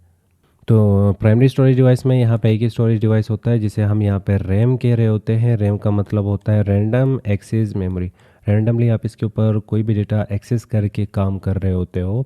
तो काम करना, डेटा को रन करना, कंप्यूटर को ओपन करना, फाइल को ओपन करना, जैसे ही ओपन करोगे तो ये प्राइमरी स्टोरेज डिवाइस के ऊपर आ जाते हैं। किचन का हम यहाँ पे एग्जांपल समझ रहे होंगे, या तो आप कोई सालन वगैरह बना रहे हैं, कोई चीज़ आप कुक कर रहे हो, तो कुक करने के लिए आप क्या करते हो? आप यूज़ करते हो यहाँ पे एक बर्तन का, ठीक है, आप एक बर्तन का यूज़ करोगे। अब जैसे आपने कुक कर लिया तो यूँ समझ लो इसमें ढेर सारा यहाँ पे सालन पड़ा है, ठीक है, फूड पड़ा है, इसमें ढेर सारा फूड पड़ा है। अब फूड डायरेक्ट आप यहाँ से नहीं खाओगे। अब फूड आप यहाँ से डायरेक्ट नहीं खाओगे तो क्या यूज़ करोगे खाने के लिए? आप यूज़ करोगे प्लेट का। तो आप यहाँ से फूड चम्मच के थ्रू उठा के इस प्लेट के ऊपर रखोगे और यहाँ से आप ईट करना स्टार्ट कर लोगे। अच्छा, तो मतलब फूड यहाँ पे बना और खाने के लिए हम ये यूज़ करते हैं, बिल्कुल। तो ये आपका एग्जांपल होता है एचडीडी या तो एसएसडी का, हार्ड डिस्क ड्राइव या तो सॉलिड स्टेट ड्राइव, और ये एग्जांपल होता है रैम का। तो रैम के ऊपर आप काम करते हो। हाँ, रैम के ऊपर आप खाते नहीं हो, रैम के ऊपर आप काम करते हो। इसी तरह सेम अगर आप इंटरनेट को ओपन कर लेते हो, ओपन करने के बाद मान लें आपने किसी ब्राउज़र को ओपन कर लिया और ब्राउज़र को ओपन करने के बाद आपको कोई इमेज पसंद आ जाती है, कोई भी इमेज पसंद आ गई, आप सिंपल उस इमेज को क्या करोगे? डाउनलोड करोगे। एट द मोमेंट जैसे ही आपने उसे डाउनलोड कर लिया तो वो चला जाता है कहाँ पे? आपके कंप्यूटर में अगर एचडीडी था तो एचडीडी, अगर आपके कंप्यूटर में एसएसडी था तो एसएसडी, एनवीएमई था तो एनवीएमई के इनसाइड जाके स्टोर हो जाता है। अच्छा, डाउनलोड के बाद वो वहाँ पे जाके स्टोर हो जाता है, परमानेंट है। दूसरा, आप चाहोगे कि मुझे वो जो इमेज मैंने डाउनलोड किया है उसे तो देखना भी है, तो आप हार्ड डिस्क के इनसाइड एक फ़ोल्डर होती है जिसे हम डाउनलोड फ़ोल्डर कहते हैं, और डाउनलोड्स के इनसाइड जाके आप सिंपल वो इमेज देखते हो और इस इमेज को क्या करोगे? ओपन करोगे। मान लो उसी वक्त आपके लैपटॉप या कंप्यूटर में जो इलेक्ट्रिसिटी थी वो बंद हो जाती है, चार्ज ख़त्म हो जाती है और लैपटॉप बंद हो जाती है। अब बंद होने के बाद क्या ये इमेज वापस स्क्रीन के ऊपर होगा? क्या स्क्रीन के ऊपर होगा ये इमेज? नहीं, बिल्कुल नहीं, ये इमेज बंद हो जाती है। तब जब आप कंप्यूटर को वापस ऑन करते हो, ऑन करने के बाद आप वापस यहाँ पे हार्ड डिस्क की तरफ या सॉलिड स्टेट ड्राइव की तरफ, स्टोरेज डिवाइस की तरफ चले जाओगे और जहाँ पे डाउनलोड किया था वहीं से इमेज को एक दफ़ा फिर ओपन कर लेते हो। तो ये समझ ले, जब आप काम करते हो, आप चीज़ों को अगर ओपन करते हो, आप चीज़ों को अगर रन करते हो, और जो भी आप काम करते हो, वर्क करते हो, चाहे टाइप कर रहे हो, चाहे ड्रा कर रहे हो, ये सारे काम कहाँ पे हो रहे होते हैं? रैम के ऊपर। बाकी आप अगर फाइल्स को करते हो सेव, तो सेव करने के बाद कहाँ चले जाएंगे? आपके कंप्यूटर में जो भी परमानेंट स्टोरेज डिवाइस होगा उसके इनसाइड वो चले जाते हैं। तो मान लें अगर आप कोई गेम खेल रहे हो या तो कोई वीडियो फिल्म वगैरह देख रहे हो, बड़ी वीडियो देख रहे हो, तो यहाँ पे वीडियो चलती गई और आपने यहाँ तक देख लिया। यहाँ तक देखने के बाद यहाँ पे लैपटॉप, कंप्यूटर आपका बंद हो जाता है। आप जब कंप्यूटर को वापस ओपन करोगे तो क्या वो वीडियो या जो गेम आपने खेला था, क्या वो वहीं से स्टार्ट होगा? हरगिज़ नहीं, वो वहीं से स्टार्ट नहीं होता, इवन वो स्क्रीन के ऊपर होता ही नहीं है। फिर आप वापस जाओगे, जो स्टोरेज डिवाइस है वहाँ से उसे ओपन करोगे, रन करोगे, रन करने के बाद वो वापस स्क्रीन के ऊपर आ जाता है। तो स्क्रीन के ऊपर जो भी चीज़ें आए तो यूँ समझ ले वो रन हो रहे होते हैं कहाँ पे, रैम के ऊपर। रैम जब तक कब तक ज़िंदा होगा, जब तक इलेक्ट्रिसिटी होगी। इलेक्ट्रिसिटी ख़त्म तो यहाँ पे रैम आपका डेटा वेस्ट कर लेता है। तो इसमें हमेशा सेव का यहाँ पे ऑप्शन यूज़ किया जाता है। जैसे आपने कोई चीज़ ओपन कर ली, लॉन्ग टर्म तक आप काम कर रहे हो तो उस फाइल को आप हमेशा सेव करते हो, फिर उसके बाद उसमें चेंजेस कर करके फिर बार बार सेव करते जाओगे करते जाओगे। अब नेक्स्ट और लास्ट यहाँ पे एक और स्टोरेज डिवाइस है, और मैं यहाँ पे आपको एक क्वेश्चन भी देने जा रहा हूँ। आप कहोगे कि ये सेकेंडरी स्टोरेज डिवाइस है या प्राइमरी स्टोरेज डिवाइस है, ये इन दोनों में से कौन से कैटेगरी में आएगा, ये आपका क्वेश्चन होगा। पर समझते हैं यहाँ पे एक दफ़ा ये रोम होता क्या है। तो रोम नाम से पता चल रहा है रीड ओनली मेमोरी। इसके डेटा को हम सिर्फ और सिर्फ क्या कर सकते हैं, रीड कर सकते हैं, चेंज नहीं कर सकते, डिलीट नहीं कर सकते। डिलीट और चेंज करने के लिए आपको बड़े मशीनरी की ज़रूरत होती है। तो आप यहाँ पे लैपटॉप या कंप्यूटर को ऑन ऑफ तो करते ही होंगे, मोबाइल को भी ऑन ऑफ करते हो बिल्कुल। आपके सामने एक लोगो, आपके सामने एक एनिमेशन, आपके सामने एक वीडियो, आपके सामने एक पिक्चर प्ले हो जाती है। आपके सामने एक पिक्चर प्ले हो जाती है, एक पिक्चर आ जाती है। जैसे अगर मेरे पास लिनोवो का लैपटॉप है तो सामने आ जाएगा लिनोवो, लिनोवो, ठीक है, लिनोवो। ये लिनोवो कभी एनिमेशन की फॉर्म में आपको लैपटॉप्स की इनसाइड मिलेगा, कहीं पे पिक्चर की फॉर्म में। इसका भी तो कोई ना कोई साइज़ होगा क्योंकि ये डेटा है। अगर डेटा है तो इसका कुछ ना कुछ साइज़ तो होगा, बिल्कुल साइज़ होगा। कंप्यूटर को ऑन ऑफ आपने किया, आपके सामने एक एनिमेशन प्ले हुआ तो उसका एक साइज़ होगा। तो ये स्टोर कहाँ पे है, तो आपको कि हार्ड डिस्क के अंदर, एसएसडी के अंदर नहीं। हम एक टाइम पे एसएसडी को फुल डिलीट कर लेते हैं, रीसेट कर लेते हैं, तो इसे डिलीट होना चाहिए था, डिलीट नहीं होता, फिर भी ये कंप्यूटर की इनसाइड रहता है। कंप्यूटर को ऑन ऑफ करोगे तब ये आपको वापस दिख जाता है। तो सिंपल यूँ समझ ले, जब आप कंप्यूटर को ऑन ऑफ करोगे तो रोम के इनसाइड से यहाँ पे आपके सामने एक एनिमेशन प्ले हो जाती है, और वो एनिमेशन लैपटॉप के ब्रांड को रिप्रेजेंट कर रहा होता है कि ये लैपटॉप जो आप यूज़ कर रहे हो ये कौन सी कंपनी का है। तो यूँ समझ ले, कंपनी वाले यहाँ पे रोम का यूज़ करते हैं और इसमें एक डेटा ऐसा स्टोर कर लेते हैं जिसे सिर्फ और सिर्फ आप रीड कर सकते हो, चेंज नहीं कर सकते। तो हम समझ सकते हैं रोम के इनसाइड वो डेटा होगा जो आपको ब्रांड का निशानदेही देता है या ब्रांड को रिप्रेजेंट करता है। तो इसका डेटा आप सिर्फ चेंज कर सकते हो अगर आप कंपनी के इनसाइड जो भी इसके मशीन्स होंगे उनका यूज़ करते हो। वैसे नॉर्मल आप डायरेक्टली इनका यहाँ पे जो भी डेटा होगा वो आप चेंज नहीं कर सकते, डिलीट नहीं कर सकते। तो जब भी आप कंप्यूटर को, मोबाइल को ऑन ऑफ करते हो तो आपके सामने लोगो आ जाती है, इन्फिनिक्स, सैमसंग या मैक जो भी होगा। तो वो लोगो कहाँ पे स्टोर होगी, रोम की इनसाइड। और रोम यहाँ पे डेटा को परमानेंट स्टोर कर रहा है, रीड ओनली मेमोरी। और इसका डेटा सिर्फ और सिर्फ आप रीड कर सकते हो, चेंज नहीं कर सकते। और जब इलेक्ट्रिसिटी ऑन होती है या मोबाइल या लैपटॉप आप ऑन करते हो तभी ये प्ले होता है, वैसे नहीं। तो आप ये समझ सकते हो यहाँ पे वो डेटा जो हमें ब्रांड का रिप्रेजेंटेशन देता है वो डेटा कहाँ पे स्टोर होती है, रोम की इनसाइड। अब क्वेश्चन दे रहा हूँ कि सेकेंडरी स्टोरेज डिवाइस है या प्राइमरी स्टोरेज डिवाइस है, ये आप मुझे कमेंट करके बताओगे।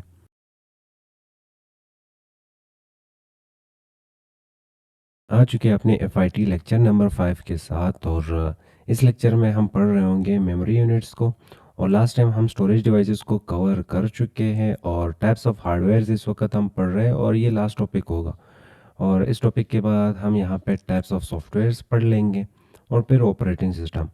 अब ये पिछले टॉपिक्स अगर आपको नहीं आते, इनपुट क्या होते हैं, आउटपुट क्या होते हैं, सिस्टम बॉक्स क्या होते हैं, उसके इनसाइड कंपोनेंट्स कौन से हैं, स्टोरेज डिवाइसेस कौन से हैं, कितने टाइप्स के हैं, तो ये सारी चीज़ें आपको FIT के प्लेलिस्ट के इनसाइड मिल जाएंगे। तो वहाँ पे हमने इन डेप्थ इन सभी चीज़ों को कवर किया है। फिलहाल हम यहाँ पे स्टार्ट करते हैं मेमोरी यूनिट से। अब मेमोरी यूनिट्स होते क्या है, तो यहाँ पे सिंपल से डेफिनेशन के साथ इसे समझ रहे होंगे। Memory units are used to major storage devices और डेटा। मेमोरी यूनिट्स का काम क्या है, मेजर करना, नापना किस चीज़ को, स्टोरेज डिवाइसेस को या तो फिर डेटा को।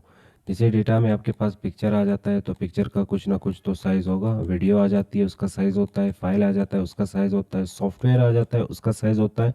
तो इन्हें नापने के लिए हम यहाँ पे यूज़ करते हैं किस चीज़ का, मेमोरी यूनिट्स का।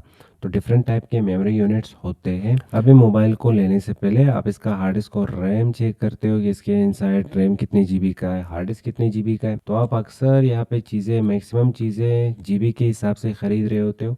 तो क्या सिर्फ GB मेमोरी यूनिट होता है, इससे नीचे मेमोरी यूनिट्स या इसके बाद मेमोरी यूनिट्स नहीं होते?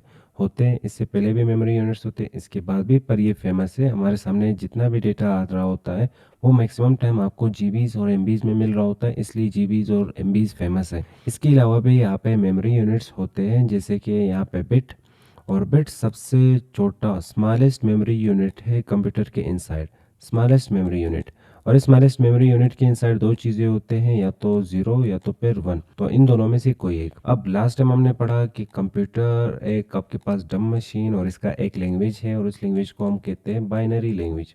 अब बाइनरी लैंग्वेज के इनसाइड क्या होता है, 0 और 1। तो हमारे सामने यहाँ पे जो डेटा आ रहा होता है, जैसे ये एक इमेज है, और इस इमेज को आप स्टोर करते हो किस चीज़ के इनसाइड, हार्ड डिस्क या जो भी स्टोरेज डिवाइस आपके पास होगा, SSD, NVMe या हार्ड डिस्क हो सकता है, उसके इनसाइड जब आप इसे स्टोर करोगे तो ये इस तरह कन्वर्ट हो रहा होता है छोटे छोटे ब्लॉक्स में, और वो छोटे छोटे ब्लॉक्स के इनसाइड आपका ये इमेज टुकड़ों में बांटा जाता है, या जो भी डेटा होगा वो टुकड़ों में बांटा जाता है, और वो टुकड़े आपके पास 0 और 1 की शक्ल में होते हैं, 0 1 0 1 और 0, कुछ इस तरह से ये इमेज यहाँ पे स्टोर हो रहा होता है हार्ड डिस्क और स्टोरेज डिवाइस के इनसाइड।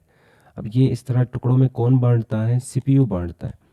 तो आप यहाँ पे कंप्यूटर को जो भी इमेज देते हो तो वो इमेज आ जाता है CPU के पास, और CPU इस तरह इसका खाना ख़राब कर लेता है, स्टोरेज डिवाइस के इनसाइड स्टोर कर लेता है, और जब इन फ्यूचर हमें वापस ये इमेज या डेटा चाहिए होगा तो ज़ाहिर बात है वापस आ जाएगा CPU के पास, CPU उसके ऊपर प्रोसेस कर लेगा, प्रोसेस करने के बाद आपको वापस वही खूबसूरत जो भी इमेज या डेटा आपका होगा वो उसी तरह सेम दिखाया जाता। तो हम यहाँ पे जितना भी डेटा स्टोर करते हैं कंप्यूटर के इनसाइड, उसका स्ट्रक्चर 0 और 1 की शक्ल में होता है।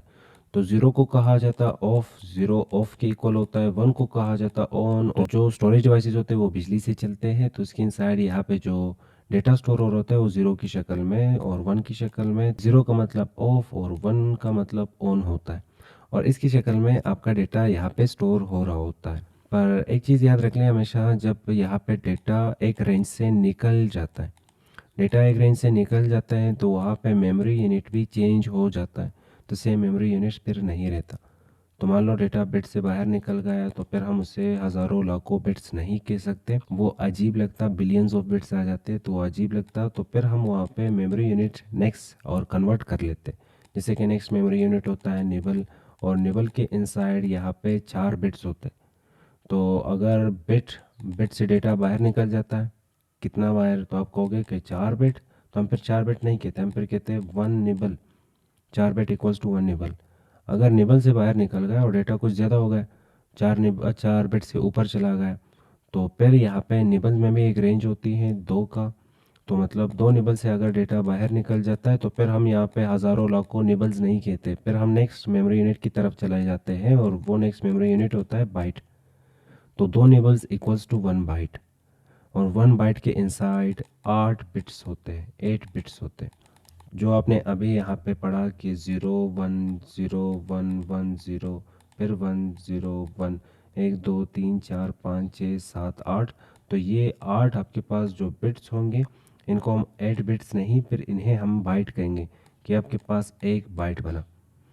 अब बाइट के बाद यहाँ पे एक फार्मूला यूज़ किया जाता है, और वो फार्मूला यहाँ पे with the power of 2 create किया गया है, जैसे 2 का पावर 1 इक्वल्स टू 2, और 2 का पावर 2 इक्वल्स टू 4, और 2 का पावर 3 इक्वल्स टू, यहाँ पे आ जाएगा आंसर में 8, और 2 का पावर 4 और यहाँ पे आंसर में आ जाएगा 16, 2 का पावर 5 और यहाँ पे आंसर में आ जाएगा हमारे सामने 32, और 2 का पावर 6 आंसर में आ जाएगा यहाँ पे 64, 64 के बाद यहाँ पे 2 का पावर 7, और यहाँ पे आंसर में हमारे पास आ जाएगा 128, और 2 का पावर अगर हम यहाँ पे 9 लिखते हैं तो आंसर में आ जाएगा 512, और 2 का पावर अगर हम यहाँ पे 10 लिखते हैं तो आंसर में आ जाएगा हमारे पास 1024। बाइट के जस्ट बाद आपके पास नेक्स्ट मेमोरी यूनिट आ जाता है KB। क्या आ जाता है, KB। अच्छा, तो यहाँ पे बाइट के इनसाइड आपकी जो यहाँ पे डेटा होगा वो अगर एक रेंज से निकल जाता है, वो रेंज होता है 1024। तो 1024 बाइट से अगर डेटा बाहर निकल जाता है तो फिर हम वापस बाइट में नहीं रहते, फिर हम नेक्स्ट मेमोरी यूनिट यूज़ करते हैं, और नेक्स्ट मेमोरी यूनिट होता है KB, किलो बाइट।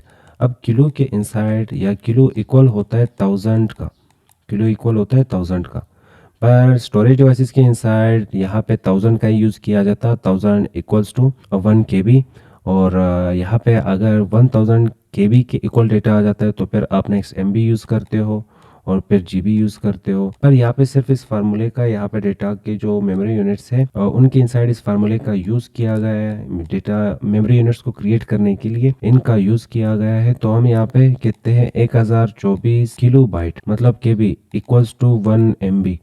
तो हम ये कह रहे होते, पर एक्चुअल में इसमें ये 24 नहीं होता, ये सिर्फ फार्मूले की वजह से यहाँ पे 24 आ रहा होता। इसमें टोटल यहाँ पे आपको 1000 KB ही मिल रहे होते। 1000 KB से बाहर डेटा चला जाता है तो फिर MB, अगर 1000 MB से बाहर डेटा चला जाता है तो फिर नेक्स्ट आपके सामने आ जाता है GB। GB से बाहर डेटा चला गया तो फिर आ जाता है TB, और TB से बाहर डेटा चला गया 1000 में, यहाँ पे 1024 की बात कर रहा हूँ यहाँ पे फार्मूले के अकॉर्डिंग। पर अगर इससे बाहर चला गया डेटा तो फिर TB के बाद भी मेमोरी यूनिट्स होते हैं जैसे कि PB, और PB के जस्ट बाद, PB शॉर्ट फॉर्म है पेटाबाइट का, और इसके बाद एक्साबाइट होता है EB, एक्साबाइट के बाद योटाबाइट होता है YB, और योटाबाइट के जस्ट बाद आपको मिल जाता है जेटाबाइट ZB, और जेटाबाइट के बाद आपको BB मिल जाता है ब्रोंटोबाइट, और फिर आपको वापस यहाँ पे GB जियोबाइट मिल जाता है। अब यहाँ पे एक चीज हमें हमेशा याद रखना होता है, तो यहाँ पे जो लास्ट में BBB यहाँ पे बार बार रिपीट हो रहा है, तो इसका मतलब यहाँ पे जो T है या जो K होता है, जैसे K स्टैंड्स फॉर किलो, तो आप बाजार जाके चीजें भी किलो के हिसाब से लेते हो, किलो 1 किलो आलू दे दो, ठीक है, आप यही कहते हो 1 किलो आलू दिया जाए, तो ये किलो किसी से बना है तो इसके आगे जी लगाया जाता है, जी मतलब ग्राम, तो किलोग्राम KG, तो इसका मतलब ये जो किलो है ये ग्राम का बना हुआ है। इसी तरह अगर हम यहाँ पे KB यूज करते, सिर्फ K यूज करेंगे तो किलो कंफ्यूज हो जाएंगे लोग, तो हम यहाँ पे आगे B यूज करते हैं तो हम कहते हैं ये किलो जो है वो किसका बना हुआ है, बाइट का।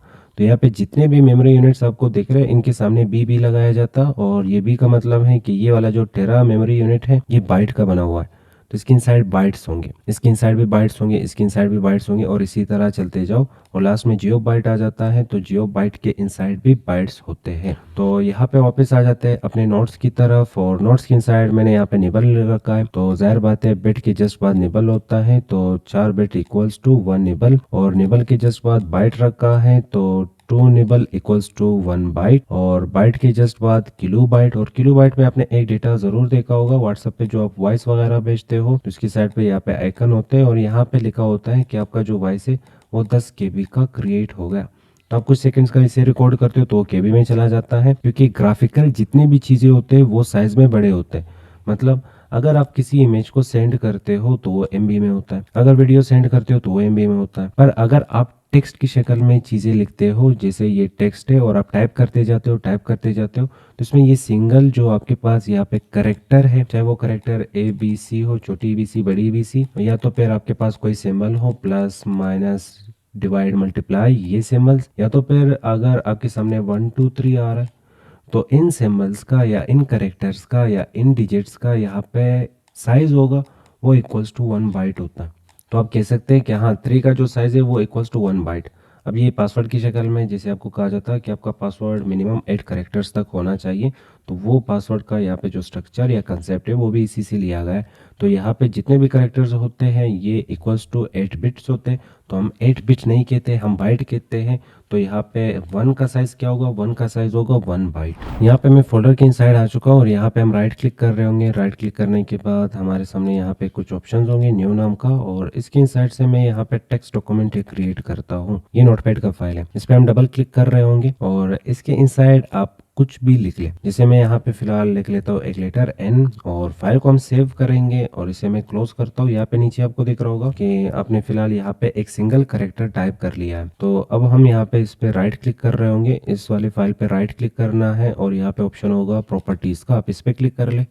क्लिक करने के बाद आपको यहाँ पे बताया जा रहा है कि फाइल का जो साइज है 1 बाइट्स के इक्वल हो गया, इसमें 1 बाइट के इक्वल डेटा आ रहा है। तो यहाँ पे एक सिंगल करेक्टर बिट में शायद ही कोई डेटा होगी, बिट बहुत ही छोटा मेमोरी यूनिट है, और हमारा जो डेटा के इनसाइड सबसे छोटा यहाँ पे जो चीज साइज ले रही होती है वो ये करेक्टर्स होते हैं। तो अगर मैं यहाँ पे ये करेक्टर्स लिख रहा हूँ या तो सिंबल, यहाँ पे कोमा मैंने लिखा, फाइल सेव, और इस पे राइट क्लिक करेंगे, और नेक्स्ट हम यहाँ पे प्रॉपर्टीज पे क्लिक करेंगे, तभी बताया जा रहा है ये 1 बाइट के इक्वल है। और अगर हम यहाँ पे वापस आके कोई नंबर लिखते हैं, जैसे मैंने 1 लिखा, फाइल को सेव कर लिया, इसे यहाँ पे राइट क्लिक करके ओपन करूंगा तो यहाँ पे भी हमें सेम बताया जा रहा है कि ये 1 बाइट के इक्वल है। और अगर हम यहाँ पे डबल क्लिक करके कोई नाम लिखते हैं, जैसे मैं यहाँ पे अपना नाम लिख रहा हूँ और इसके इनसाइड यहाँ पे आपको कितने लेटर्स मिल रहे हैं और ये कितने बाइट्स की इक्वल होगा ये डेटा, तो आप कहोगे 1 2 3 4 5 6 और फिर कहोगे 7 8 9 10, नहीं 10 नहीं, यहाँ पे स्पेस भी तो जगह ले रहा है, ये स्पेस आपने छोड़ा ये भी तो जगह ले रहा है। तो यहाँ पे नीचे देख लो टोटल कितने करेक्टर्स हो गए, 11 करेक्टर्स हो गए। तो 11 करेक्टर्स है तो 11 बाइट्स होंगे। चलो चेकआउट करते हैं, राइट क्लिक करेंगे, राइट क्लिक करने के बाद प्रॉपर्टीज पे क्लिक करेंगे तो हमें बताया जा रहा कि आपका जो इस वक्त डेटा आपने टाइप किया है वो 11 बाइट्स के इक्वल है। समझ आ चुका होगा कि हमारे पास यहाँ पे जो साइजेस स्टार्ट होते हैं वो बाइट से स्टार्ट होते हैं, तो आपका जो सबसे छोटा यूनिट या सबसे छोटा डिजिट या करेक्टर वो भी 1 बाइट के इक्वल होता है। अब बाइट से आगे अगर डेटा निकल जाता तो वही फार्मूला 2 का पावर 1 2 का पावर 2 3 4 5 इसी तरह चलते जाओ तो आपके पास लास्ट में आ जाता था 1024। तो किलो के लिए ये फार्मूला यूज किया जा रहा है। और यहाँ पे देखा गया कि यहाँ पे 1000 के करीब कौन है, तो 1000 के करीब 1024 है और इससे नीचे अगर गए 512 आ जाता है। 512 बहुत ही दूर है 1000 से, तो करीब कौन आ जाता है 1024। तो इसलिए यहाँ पे कंसेप्ट 1024 का लिया जाता, पर हमेशा यहाँ पे आपके पास जो किलो या केबीज में डेटा, एमबीज में स्टोरेज डिवाइस होगा, जीबीज में स्टोरेज डिवाइस होगा तो उसमें कंसेप्ट 1000 का ही होता है।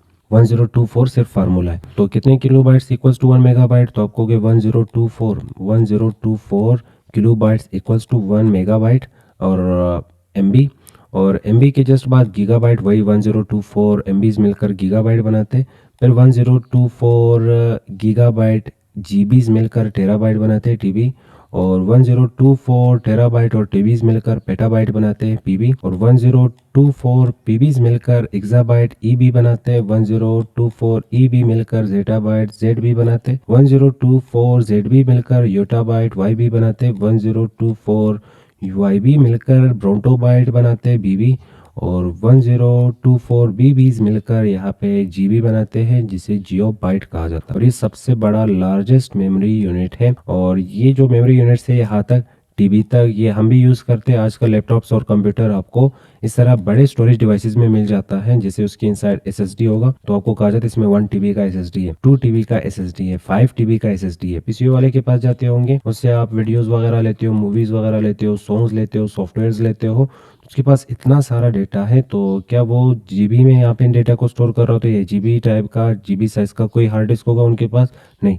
उसमें अगर हज़ारों मूवीज़ उसके पास है तो वो हज़ारों जीबीज़ की इक्वल होता है। तो उनके पास यहाँ पे जो हार्ड डिस्क या स्टोरेज डिवाइस होता है वो टीबीज़ में होता है। और बाकी जो ये मेमोरी यूनिट्स है ये क्या हम यूज़ करते नहीं, ये बड़ी कंपनीज यूज़ करते हैं, जैसे कि आपके पास नासा हुआ, नासा कंपनी जैसे बड़े कंपनीज इसे यूज़ कर रहे होते हैं, और इसी तरह स्पेसएक्स हुआ।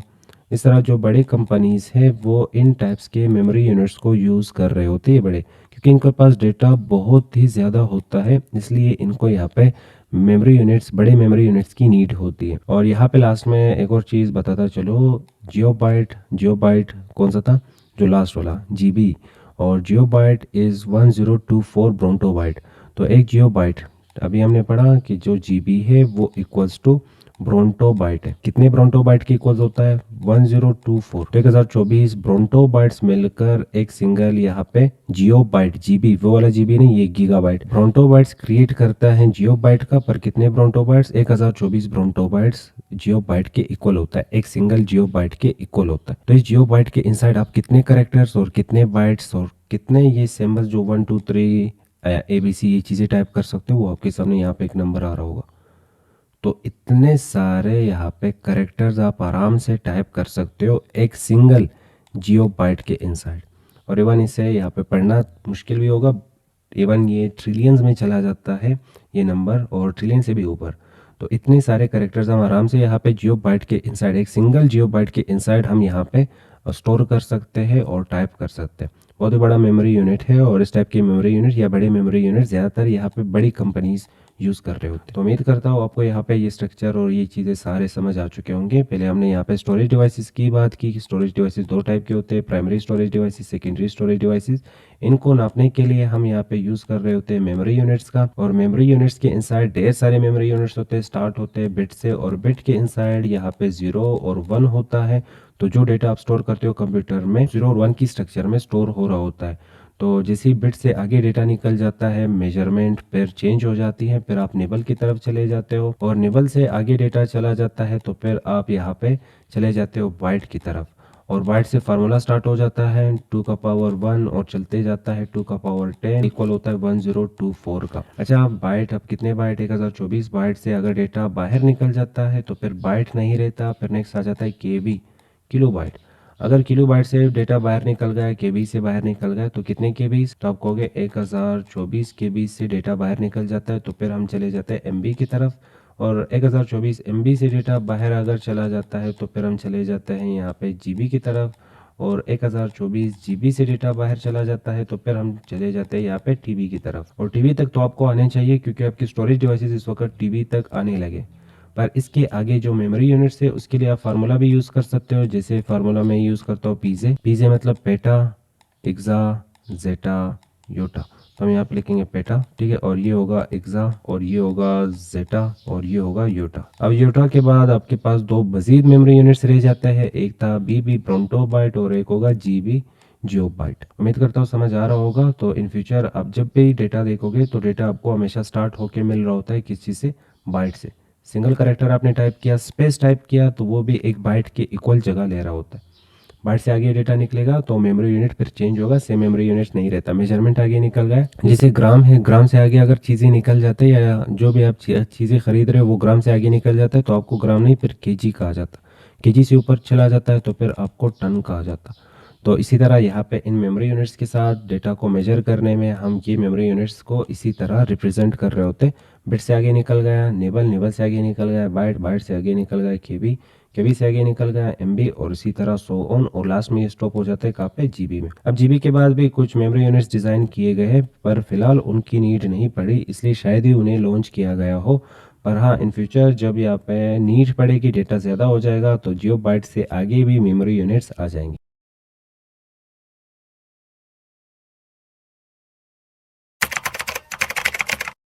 आ चुके अपने एफ लेक्चर नंबर 6 के साथ। और लास्ट टाइम हमने कंप्यूटर के पार्ट्स और मेन पार्ट्स को डिस्कस किया था जिसमें एक था हार्डवेयर और दूसरा था सॉफ्टवेयर। हार्डवेयर हम कंप्लीट कर चुके हैं जिसमें हमने इनपुट पढ़ा, आउटपुट पढ़ा, सिस्टम बॉक्स पढ़ा, स्टोरेज डिवाइसेस और इसके टाइप्स पढ़े। और लास्ट लेक्चर हमने मेमोरी यूनिट्स पढ़ा और मेमोरी यूनिट्स के साथ हार्डवेयर यहाँ पे ख़त्म हो जाते। अब नेक्स्ट लेक्चर यहाँ पे होगा सॉफ्टवेयर, सॉफ्टवेयर होते क्या हैं और इसके टाइप्स कौन से होंगे। तो इन डेप्थ इन दोनों को हम यहाँ पे समझ रहे होंगे। तो स्टार्ट करते हैं व्हाट इज़ सॉफ्टवेयर लेक्चर के साथ।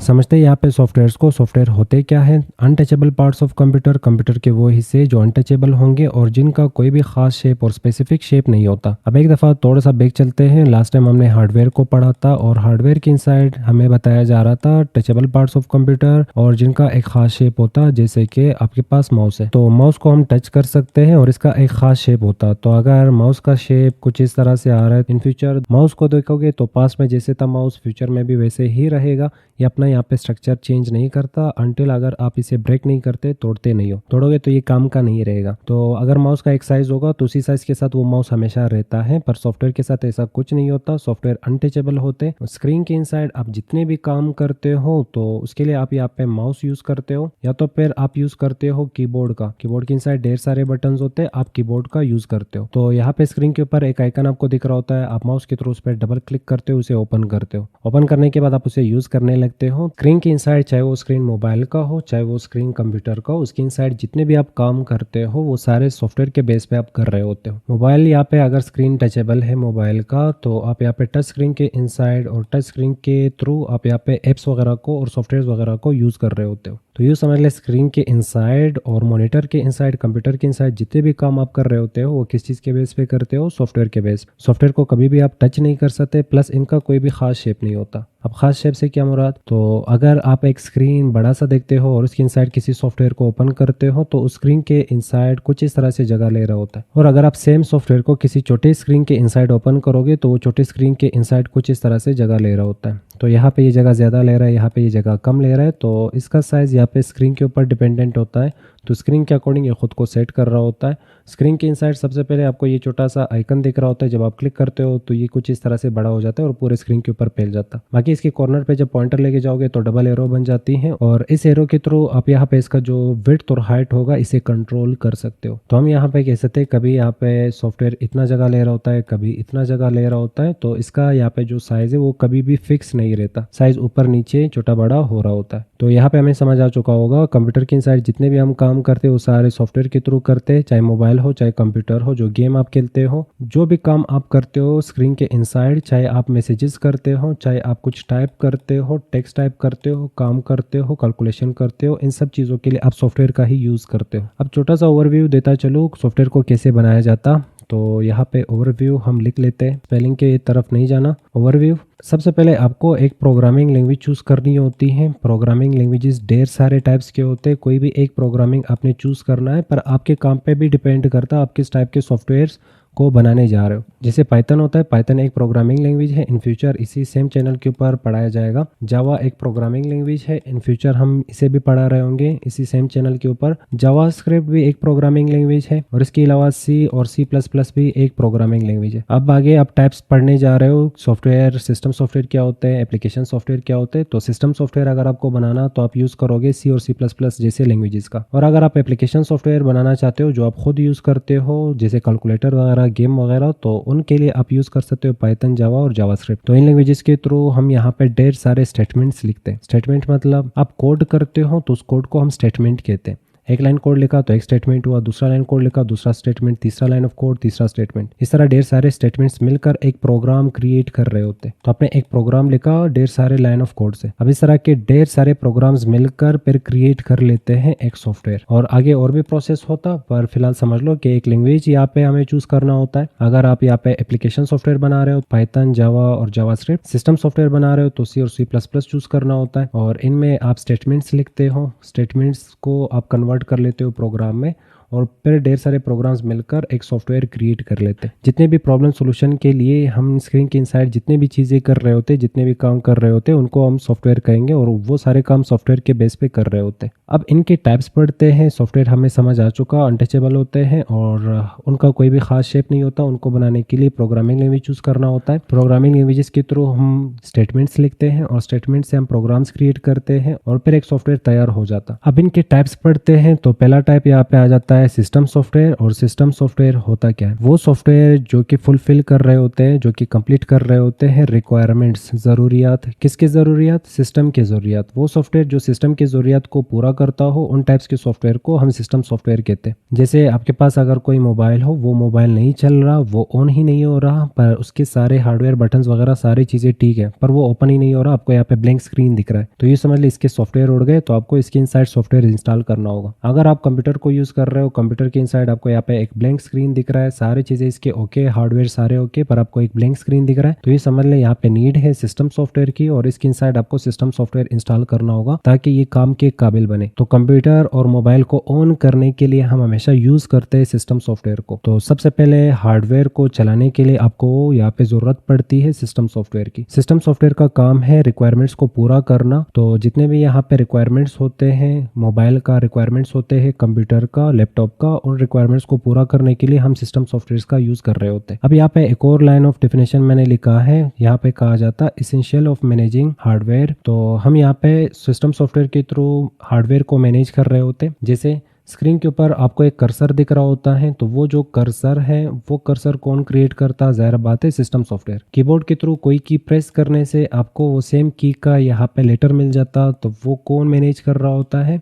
जाहिर बात है सिस्टम सॉफ्टवेयर। तो सिस्टम सॉफ्टवेयर यहाँ पे हार्डवेयर को मैनेज कर रहा होता है। यहाँ पे क्लिक करने से ये होना चाहिए, माउस के थ्रू ये काम आप कर सकते हो, कीबोर्ड के थ्रू ये काम कर सकते हो, और माइक के थ्रू आप रिकॉर्डिंग कर सकते हो। तो ये सारी चीज़ें कौन मैनेज करता? सिस्टम सॉफ्टवेयर मैनेज करता। नेक्स्ट ये एक आपको प्लेटफॉर्म देता है। प्लेटफॉर्म मतलब एक इंटरफेस देता है, और उस इंटरफेस के ऊपर आप गेम्स खेलते हो। जैसे कि फुटबॉल का एक दफ़ा ग्राउंड होना चाहिए, ग्राउंड नहीं होगा तो फुटबॉल का आप एक खेलोगे, फुटबॉल अगर आपके पास एक ग्राउंड नहीं है तो फुटबॉल फालतू। इसी तरह अगर आपके पास गेम है और आप उस गेम को खेलना चाहते हो तो जाहिर बात है आप कंप्यूटर को सबसे पहले उसके सॉफ्टवेयर दोगे ताकि वो आपके लिए एक इंटरफेस क्रिएट कर ले। अब जैसे ही इंटरफेस क्रिएट हुआ तो फिर आप उस इंटरफेस के ऊपर, उस ग्राउंड के ऊपर गेम खेल रहे होते हो। तो सिस्टम सॉफ्टवेयर आपको एक इंटरफेस और एक प्लेटफॉर्म देता है। उस प्लेटफॉर्म के ऊपर आप बाकी टाइप के जितने भी सॉफ्टवेयर होते हैं जो आपके रिक्वायरमेंट्स को पूरा कर रहा होता है, हम फिर उन चीज़ों को उस प्लेटफॉर्म के ऊपर, उस इंटरफेस के ऊपर रन कर रहे होते हैं। अब डिफरेंट टाइप के सिस्टम सॉफ्टवेयर होते हैं जैसे कि विंडोज़, मैक, एप्पल जैसे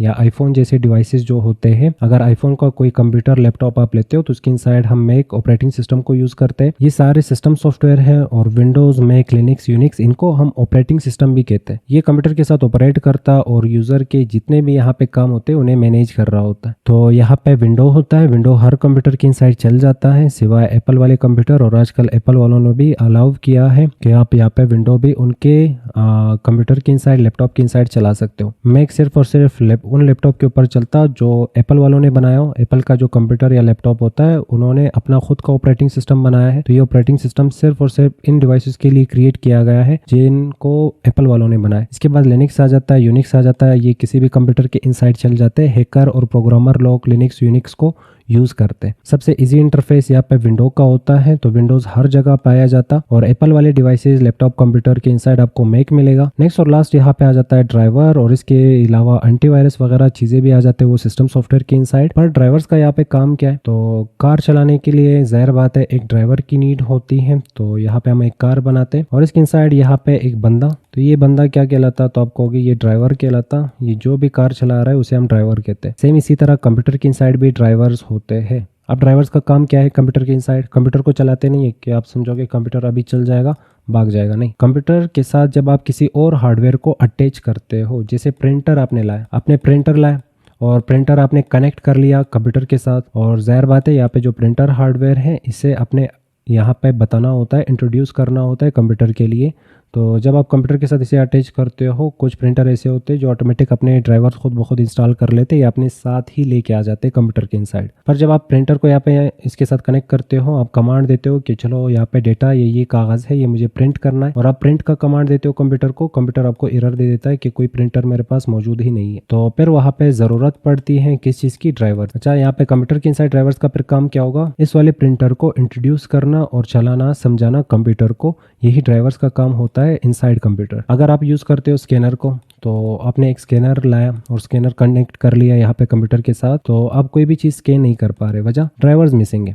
सबसे पहले आप ड्राइवर्स इंस्टॉल कर लो स्कैनर के, और वही ड्राइवर्स कंप्यूटर के इनसाइड आपका स्कैनर अलाउ करता है, आपका स्कैनर इंट्रोड्यूस करता है, आपका स्कैनर चला रहा होता है। जब भी आप इन फ्यूचर कंप्यूटर के साथ एक नया हार्डवेयर कनेक्ट करते हो, अगर वो नहीं चल रहा तो समझ लो उसके ड्राइवर्स मिसिंग है, आपको इसके ड्राइवर्स इंस्टॉल करने होंगे। वही ड्राइवर्स कंप्यूटर को अलाउ कर रहा होता है, चलो प्रिंटर के थ्रू कुछ प्रिंट्स निकाल दो। समझ आ चुका होगा विंडोज़, मैक, लिनक्स, यूनिक्स, तो ये सारे ऑपरेटिंग सिस्टम कहलाते हैं। ये कंप्यूटर को ऑन या कंप्यूटर को चलाने के लिए काम आते। कंप्यूटर ऑन नहीं हो रहा, आपके सामने ब्लैंक स्क्रीन आ रहा है, तो विंडोज़ इंस्टॉल कर लो। इसी तरह मोबाइल में होता है, तो मोबाइल के इनसाइड भी दो टाइप्स के आपको ऑपरेटिंग सिस्टम मिलते हैं और दो टाइप्स के सिस्टम सॉफ्टवेयर मिलते हैं। एक एंड्रॉयड सिस्टम सॉफ्टवेयर होता है, एंड्रॉयड सिस्टम सॉफ्टवेयर, और एक होता है iOS। तो बाकी मोबाइल्स के इनसाइड एंड्रॉयड ऑपरेटिंग चलता है, पर आईफोन जैसे मोबाइल के साथ iOS और आईफोन ऑपरेटिंग सिस्टम चल रहा होता है। बाकी लैपटॉप यूज़ कर रहे हो तो लैपटॉप के इनसाइड आप ये वाले ऑपरेटिंग सिस्टम यूज़ करते हो, ये वाले सिस्टम सॉफ्टवेयर यूज़ करते हो, इनके बिना कंप्यूटर नहीं चलता। हार्डवेयर, एक्स्ट्रा हार्डवेयर आप यहाँ पे कंप्यूटर के साथ कनेक्ट करते हो, प्रिंटर, स्कैनर जैसे, तो उनके लिए फिर आपको ड्राइवर्स की नीड पड़ेगी। ड्राइवर्स वही प्रिंटर के साथ भी आते हैं और ऑनलाइन भी आप डाउनलोड कर सकते हो। समझ आ चुका होगा सिस्टम सॉफ्टवेयर। कंप्यूटर को चलाने के लिए सबसे पहले सिस्टम सॉफ्टवेयर की नीड पड़ती है, बाकी जो सॉफ्टवेयर आप यूज़ करते हो, जो आप काम करते हो, वो सिस्टम के सॉफ्टवेयर के बाद आते हैं। तो सिस्टम सॉफ्टवेयर का कंप्यूटर के इनसाइड, मोबाइल के इनसाइड होना लाजमी है ताकि मोबाइल एक दफ़ा स्टार्ट हो जाए, चलने लगे।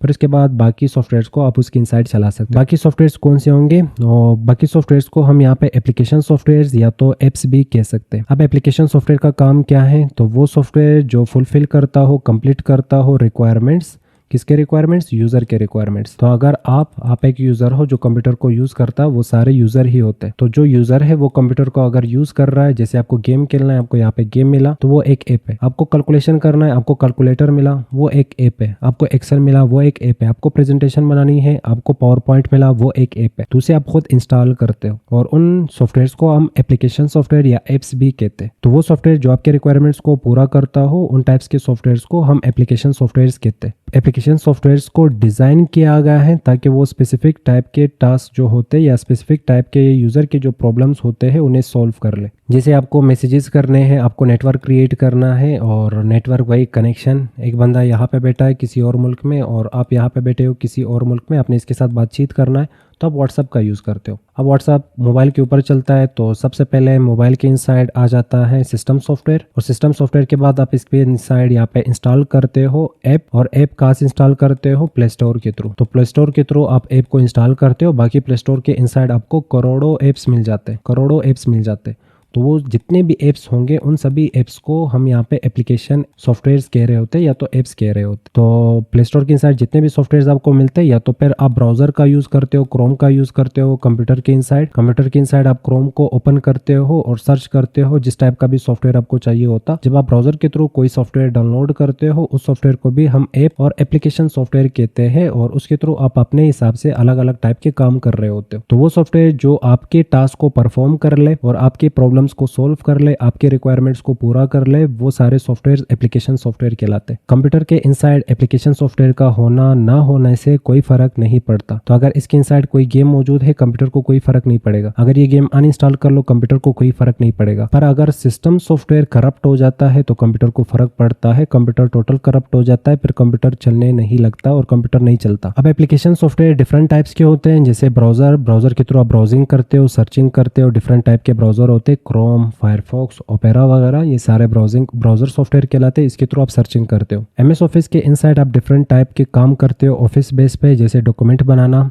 जैसे कि कैलकुलेशन करना, जैसे डाटाबेस बनाना, जैसे कोई प्रेजेंटेशन बनाना। तो इस टाइप के काम करने के लिए आप एमएस ऑफिस का यूज करते हो। मल्टीमीडिया सॉफ्टवेयर्स वो सॉफ्टवेयर्स होते हैं जिनके थ्रू आप फोटोज वगैरह कंट्रोल करते हो, ऑडियो वगैरह कंट्रोल करते हो, ओपन करते हो, प्ले करते हो, वीडियोज वगैरह चलाते हो। तो उन सॉफ्टवेयर्स को हम मल्टीमीडिया सॉफ्टवेयर्स कहते हैं। इसके अलावा प्रोग्रामिंग सॉफ्टवेयर्स आ जाते हैं जिनके थ्रू आप प्रोग्राम्स लिखते हो, जिनके थ्रू आप कोड करते हो, जैसे कि VS कोड है, IDE है, पाइचार्म है। इस टाइप के सॉफ्टवेयर्स को हम प्रोग्रामिंग सॉफ्टवेयर्स कह सकते हैं। बाकी इनको भी अलग अलग कैटेगरीज में डिवाइड किया जा सकता, पर आप सिंपल यूज समझ ले, सॉफ्टवेयर वो सॉफ्टवेयर जो कंप्यूटर का हेल्प करते हो, कंप्यूटर के लिए काम बनाते हो या कंप्यूटर को चलाने के लिए हम यूज करते हैं, हार्डवेयर को चलाने के लिए हम यूज करते हैं, जैसे प्रिंटर कनेक्ट करना, उस टाइप के सॉफ्टवेयर को हम सिस्टम सॉफ्टवेयर कहते हैं। इनके अलावा जो सॉफ्टवेयर आप यूज करते हो अपने मकसद के लिए, जैसे मैसेजेस वाले सॉफ्टवेयर होते हैं, जैसे कि डॉक्यूमेंटेशन वाले प्रोग्राम होते हैं सॉफ्टवेयर, जैसे डॉक्यूमेंटेशन वाले सॉफ्टवेयर होते हैं, जैसे प्रेजेंटेशन वाले सॉफ्टवेयर होते हैं, कैलकुलेशन वाले सॉफ्टवेयर होते हैं, डेटाबेस वाले सॉफ्टवेयर होते हैं। तो इन सभी सॉफ्टवेयर्स को हम एप्लीकेशन सॉफ्टवेयर कहते हैं। इनको आप इंस्टॉल अनइंस्टॉल कर सकते हो। तो ये थी यहाँ पे थ्योरी और समझ आ चुका होगा एप्लीकेशन सॉफ्टवेयर क्या होता है, सिस्टम सॉफ्टवेयर क्या होता है और इन दोनों में फ़र्क क्या है। तो एक चीज़ हमेशा याद रख ले, तो कंप्यूटर को ऑन ऑफ के लिए हम सिस्टम सॉफ्टवेयर का यूज़ करते हैं। बाकी सिस्टम सॉफ्टवेयर के ऊपर ही हम यहाँ पे यूज़ करते हैं किस चीज़ का? ऐप्स का। तो ये समझ ले, इन ऐप्स को कौन अलाउ करता? कंप्यूटर के इनसाइड सिस्टम सॉफ्टवेयर अलाउ करता। तो जब भी आपको ऐप्स यूज़ करने हैं, सबसे पहले कंप्यूटर को सिस्टम सॉफ्टवेयर दे दो, कंप्यूटर के सॉफ्टवेयर दे दो, उसके बाद वो ऐप्स और आपके हार्डवेयर उसके इनसाइड चलने लगते हैं और काम के काबिल बनते हैं। नेक्स्ट लेक्चर से हम स्टार्ट कर रहे होंगे ऑपरेटिंग सिस्टम। तो यहाँ पे हो जाती है FIT आपकी ख़त्म। फंडामेंटल्स ऑफ इंफॉर्मेशन टेक्नोलॉजीज़ के इनसाइड जितने भी टॉपिक्स है ऑलमोस्ट हमने मैक्सिमम टॉपिक्स यहाँ पे कवर कर लिए। अब जाते हैं यहाँ पे कंप्यूटर को प्रैक्टिकल सीखने के लिए और स्टार्ट करते हैं ऑपरेटिंग सिस्टम से।